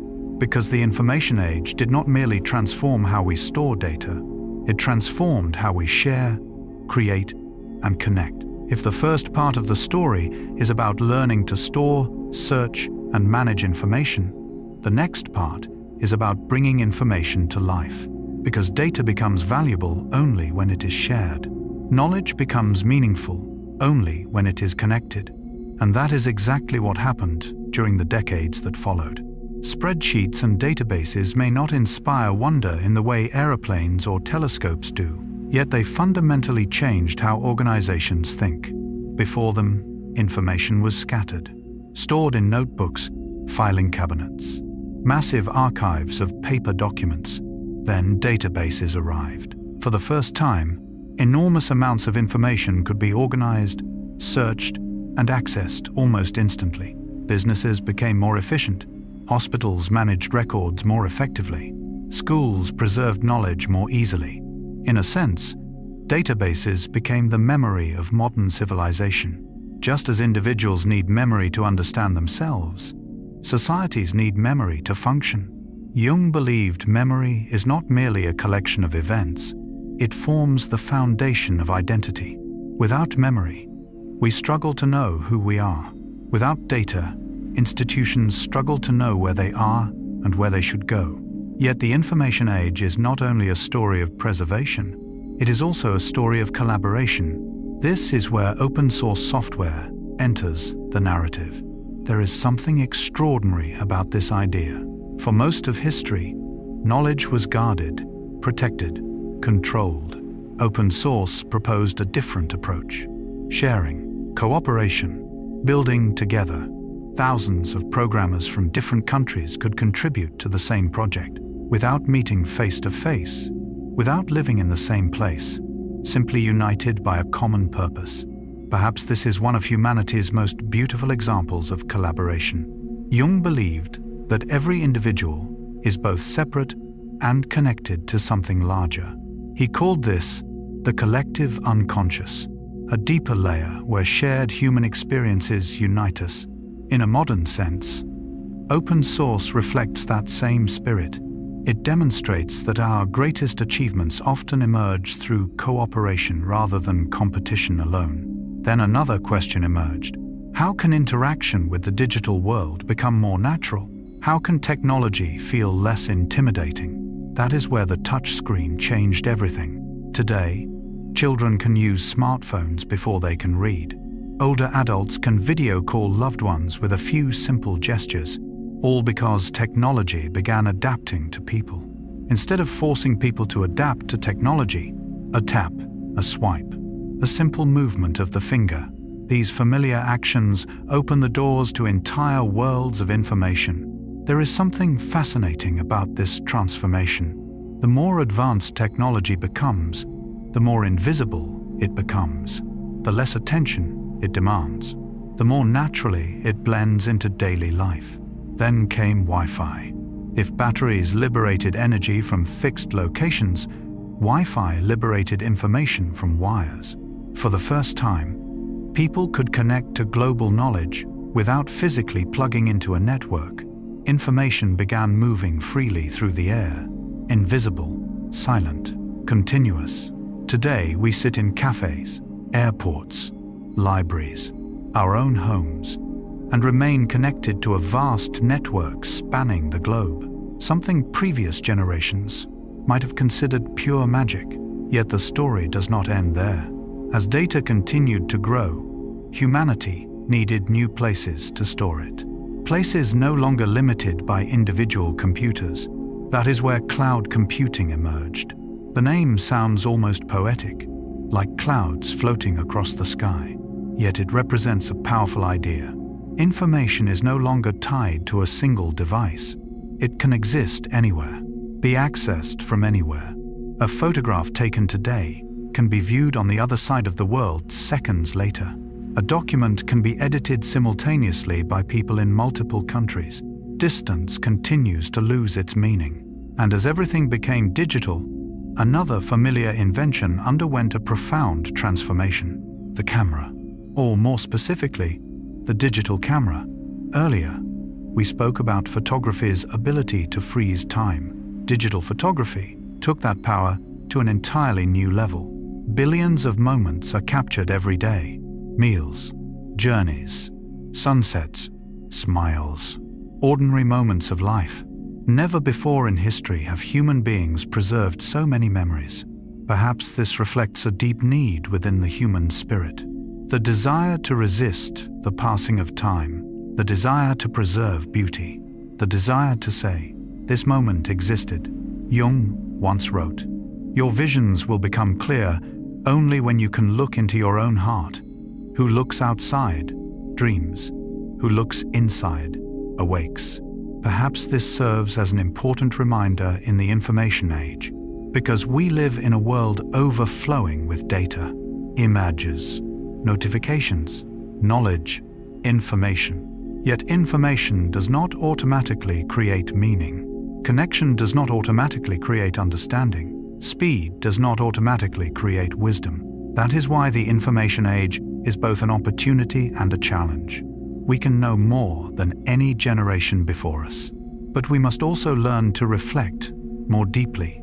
Looking back at the journey of this chapter from GPS, barcodes, ATMs, cryptography, search engines, databases, open source software, touchscreens, Wi-Fi, cloud computing, and digital photography, we can see a common thread. These inventions did not simply help humanity process information, they transformed how we experience reality itself. Information became instant, global, accessible. A question could be answered in seconds. An idea could spread around the world in minutes. One person could connect with millions of others through a device that fits in the palm of a hand. It is one of the greatest transformations in human history. Yet as information became increasingly abundant, a new question began to emerge. What comes next? Which technologies will shape the future? Which inventions will redefine the way we live in the next century? From 3D printing to gene editing, from renewable energy to advanced medicine, a new chapter in the story of human creativity is beginning. And that is where our next journey unfolds. The inventions that will shape the future. When we look back across the entire history of invention, from the first sparks of fire glowing in the darkness of prehistory to the vast networks of data that now wrap around our planet, we begin to notice something fascinating. The future never arrives all at once. It always begins as a small idea in someone's mind, a question, a curiosity, a possibility that most people cannot yet see. Carl Jung believed that within every human being there exist undiscovered potentials, hidden possibilities waiting to be recognized, seeds waiting for the right conditions to grow. In many ways, the history of invention reflects that very journey. Every great invention was once considered unrealistic, a dream, a vision, something that did not yet exist. And then, slowly, it became reality. Today, as humanity moves deeper into the 21st century, we find ourselves standing before a similar threshold. Some emerging technologies are doing far more than improving our lives. They are raising profound questions about the future of civilization itself. One of them is 3D printing. If previous industrial revolutions focused on mass production, 3D printing introduces an almost opposite idea: personalization, flexibility, creation on demand. Imagine an inventor sitting in front of a computer. He designs an entirely new object, presses a button, and a few hours later, that idea exists as a physical object. No giant factory, no complex molds, no assembly lines stretching for miles, just an idea and a machine. There is something deeply symbolic about this technology, because it shortens the distance between imagination and reality, between thought and matter, between the invisible and the tangible. Jung often suggested that creativity is one of the most powerful ways human beings communicate with the deepest parts of themselves. What appears in the physical world often begins as an image within the mind. 3D printing seems to make that process literal. An idea becomes an object. A design becomes a product, a dream becomes reality. But while 3D printing is transforming the way we create things, another technology is transforming the very biological foundations of life itself: CRISPR. Few inventions in modern history have generated as much hope and as much debate. CRISPR allows scientists to edit genes with unprecedented precision. Simply put, it gives humanity the ability to modify the biological code that shapes living organisms. For thousands of years, human beings changed the external world. They built cities, created tools, constructed machines. But now, for the first time, they possess the ability to alter the foundations of life itself.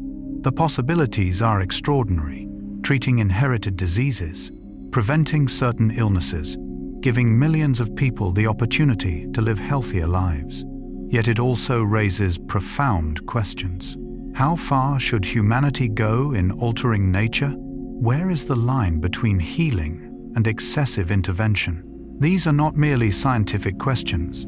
They are philosophical questions, ethical questions, questions about what it means to be human. Jung warned that power must always be accompanied by self-awareness.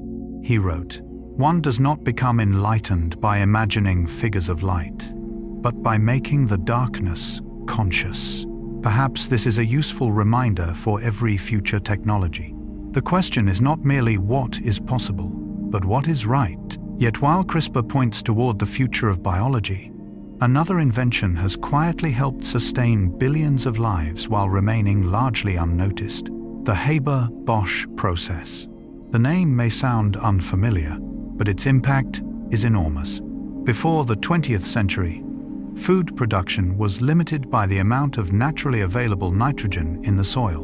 As populations grew, the threat of food shortages loomed constantly. Then Fritz Haber and Carl Bosch developed a method for producing ammonia on an industrial scale. Modern fertilizers were born. Agricultural productivity soared, Fields could feed more people than ever before. Some historians estimate that nearly half of the world's population today survives because of the food made possible by this process. There is something worth reflecting on here. The most famous inventions are not always the most important. Some of the most influential technologies operate quietly in the background, hidden behind everyday meals, hidden behind things we easily take for granted. As industry expanded, another challenge emerged: pollution. The air became dirtier. Cities became increasingly crowded with smoke and emissions. Industrial society began confronting the unintended consequences of its own success. That is where catalytic converters entered the story. If earlier inventions focused on accelerating progress, technologies like catalytic converters represent a more mature phase of civilization, a phase in which humanity begins to understand that progress is not merely about producing more. It is also about reducing harm, not merely building, but preserving, not merely extracting, but protecting. And from that shift in awareness emerged the green technologies that continue shaping our future. Solar panels, wind turbines, sources of energy that seem inspired directly by nature itself. Yet the story of how humanity learned to harness sunlight, wind, oceans, and new medical technologies capable of extending life and improving the future of millions is only beginning. If the inventions of the past helped humanity conquer distance, time, and matter, the inventions of the future appear to be pursuing something deeper, learning how to live in greater harmony with the planet we call home. After centuries of relying on coal, oil, and natural gas, humanity has begun to recognize a simple but important truth: every resource has limits. Every action leaves a mark, and the future will be shaped not only by what we create, but also by what we preserve. This is why solar power and wind energy have become powerful symbols of the 21st century. There is something beautiful about this idea. For billions of years, the sun has illuminated the earth. The wind has crossed oceans, plains, and mountains. Long before human beings existed, these sources of energy were always there. Only recently have we learned how to harness them on a large scale. Solar panels transform sunlight into electricity. Wind turbines transform moving air into useful power. This is not merely a technical achievement. It is a shift in perspective, a movement from conquering nature toward collaborating with it. Jung believed that true maturity emerges when people learn to harmonize the different parts of themselves, not through domination, but through listening. Perhaps civilization is learning the same lesson. Not every form of progress requires greater exploitation. Sometimes progress means learning to cooperate with forces that already exist. Yet energy is only one part of the story. One of the greatest challenges of the future is water. In many parts of the world, fresh water is becoming increasingly precious.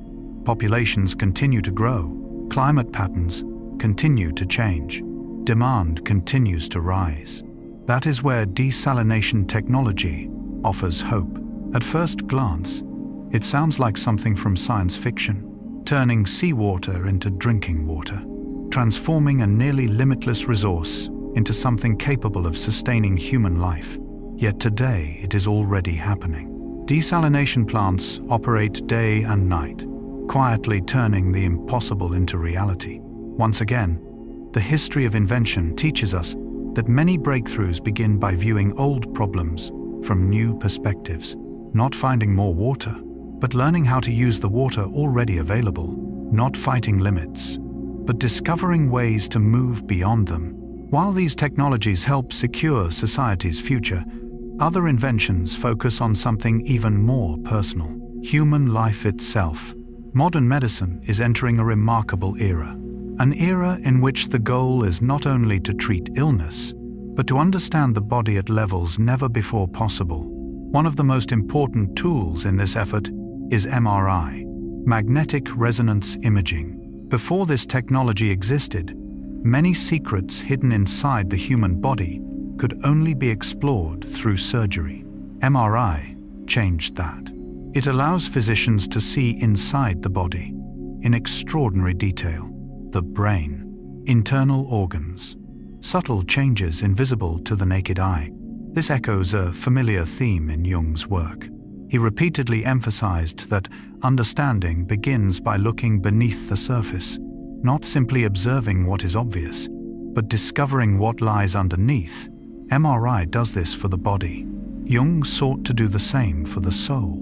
And while MRI helps diagnose disease, other inventions directly extend life itself. One example is the pacemaker.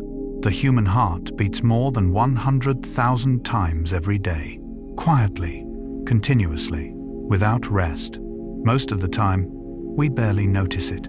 Yet when that rhythm falters, a tiny device can make the difference between life and death. A pacemaker is not a grand machine. It does not generate dramatic headlines. But for millions of people, it is a gift of time. More years to live, more moments with family, more opportunities to love and experience life. Perhaps that is one of science's most beautiful purposes.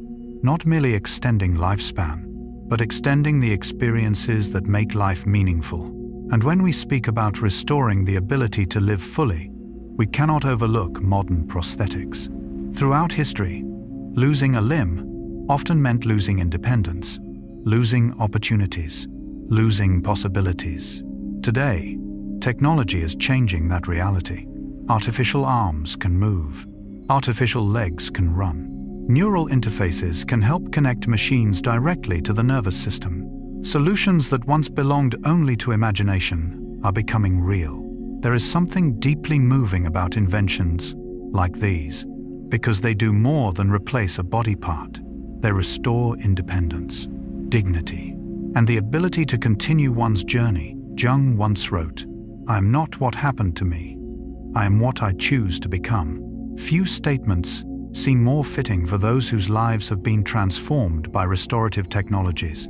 Yet one of the most life-saving innovations of our era works in a much quieter way: the vaccine cold chain. When vaccines were invented, humanity gained one of the most powerful tools ever created for preventing disease. But vaccines are effective only when properly stored and transported. That requires an enormous system: cold storage facilities, specialized vehicles, temperature monitoring equipment, distribution networks stretching from major cities to remote villages. Most people never think about this system when receiving a vaccine.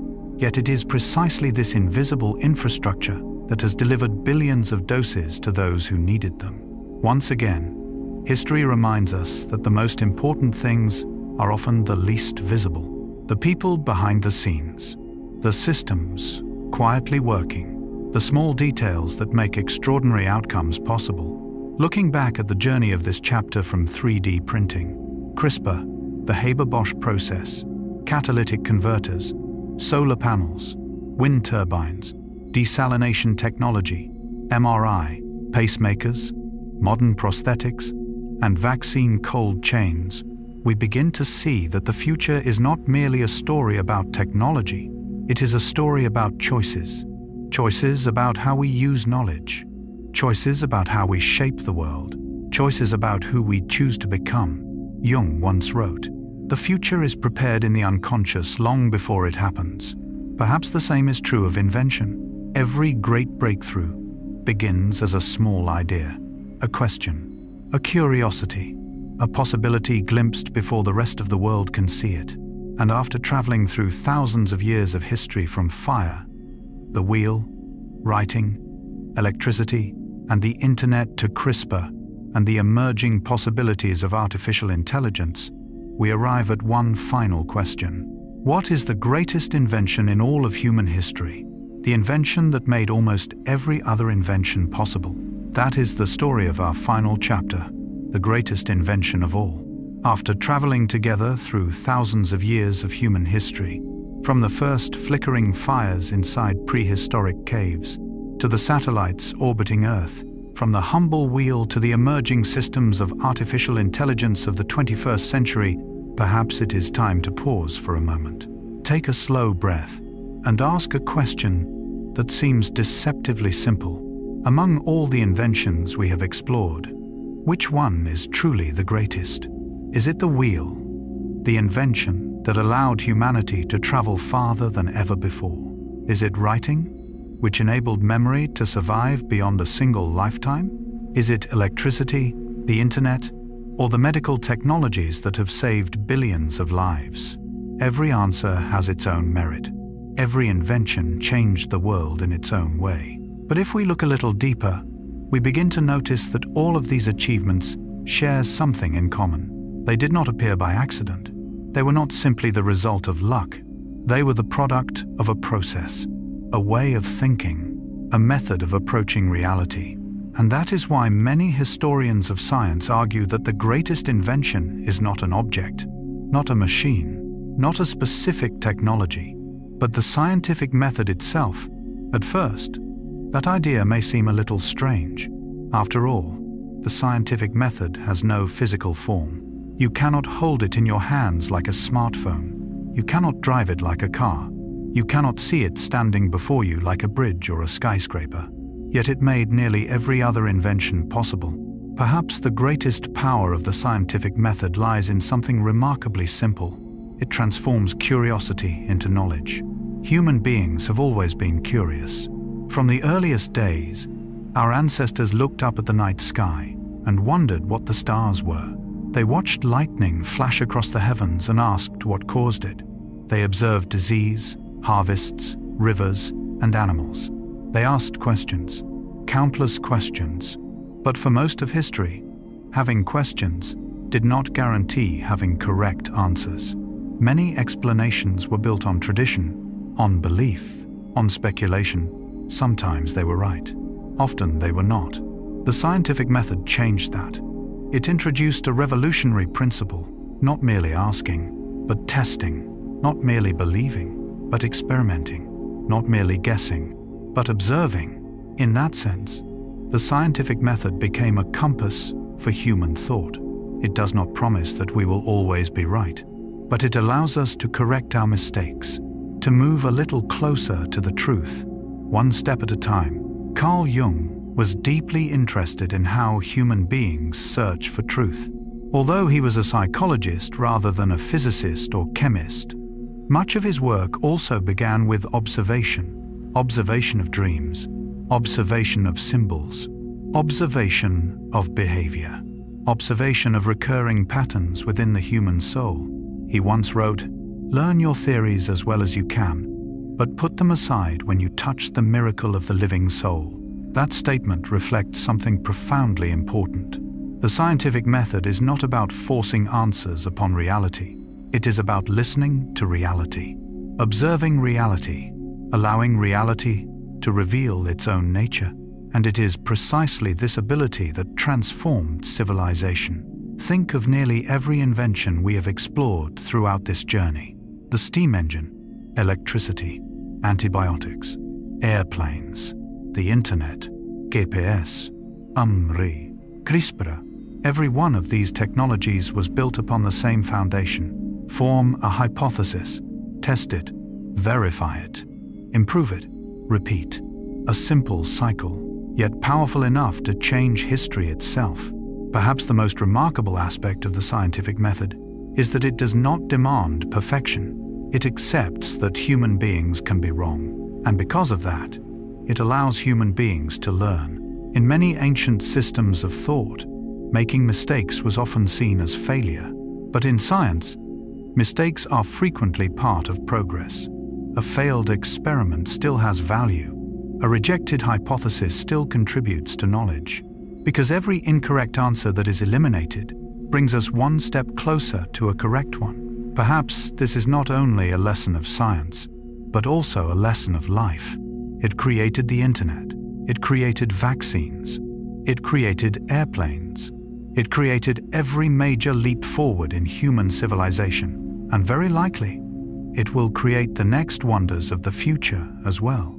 Because in the end, the story of invention is not really a story about machines, not a story about technology, not a story about objects. It is a story about the human mind, about the ability to imagine what does not yet exist, about the courage to pursue what no one has yet proven possible.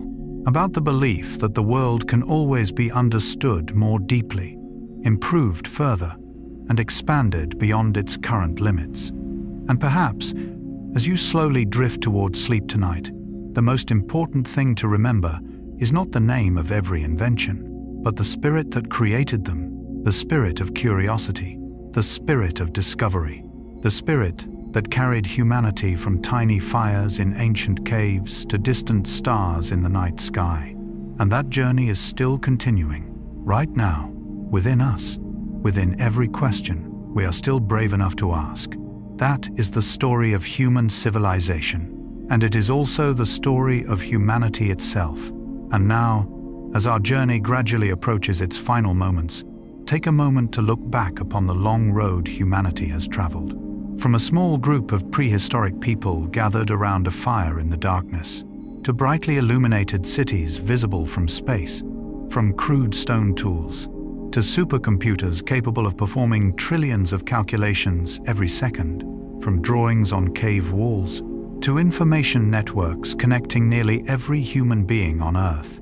The history of invention is not simply the history of technology, it is the history of imagination, the history of courage, and above all, the history of curiosity.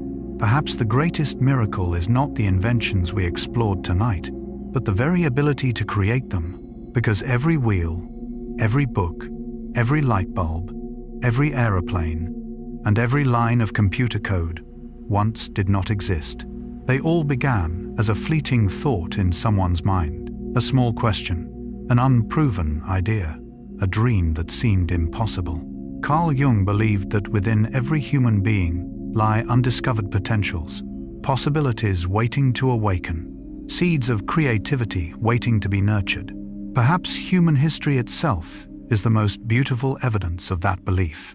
For every great advance began with an individual willing to think differently, willing to ask questions, willing to look at a familiar world and imagine a new possibility. When we look back across thousands of years of history, it is easy to feel overwhelmed by the scale of human achievement. But if we look carefully, we notice something surprisingly simple. Each generation adds only a small stone to humanity's shared construction. The inventor of the wheel knew nothing of the internet. The creator of the first printing press could never have imagined satellites. The builders of steam engines could not envision artificial intelligence. Yet each of them opened a door for those who came after. And together, that continuous chain created what we call civilization. There is something deeply beautiful in that idea.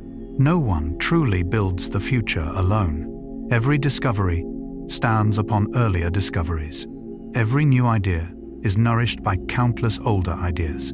Every generation receives a gift from the past and leaves a gift for the future. Perhaps that is why history is not simply the story of what happened. It is also a reminder that we are part of something larger than ourselves. A story that began long before we arrived and will continue long after we are gone. But tonight, as the lights in your room grow softer and your eyes begin to feel heavier, I hope what remains with you is not a list of 100 inventions, not dates, not statistics, not timelines, but a sense of wonder about what human beings are capable of, the ability to learn, the ability to create, the ability to transform the impossible into the possible. Because deep down, the story of the greatest inventions in history is also the story of ourselves, of the human mind, of the desire to explore, of the endless search for meaning within a vast universe. And perhaps, as Jung often suggested, the most important journey is not the journey into the outer world, but the journey into the unexplored possibilities that still sleep within us. Perhaps even now, somewhere in your own life, there is a question waiting to be answered, an idea waiting to be realized, a possibility waiting to be discovered. And like every great invention in history, it may begin with a very small step, a thought, a decision, a moment of courage to try something new. But that is a story for tomorrow. For now, allow yourself to rest.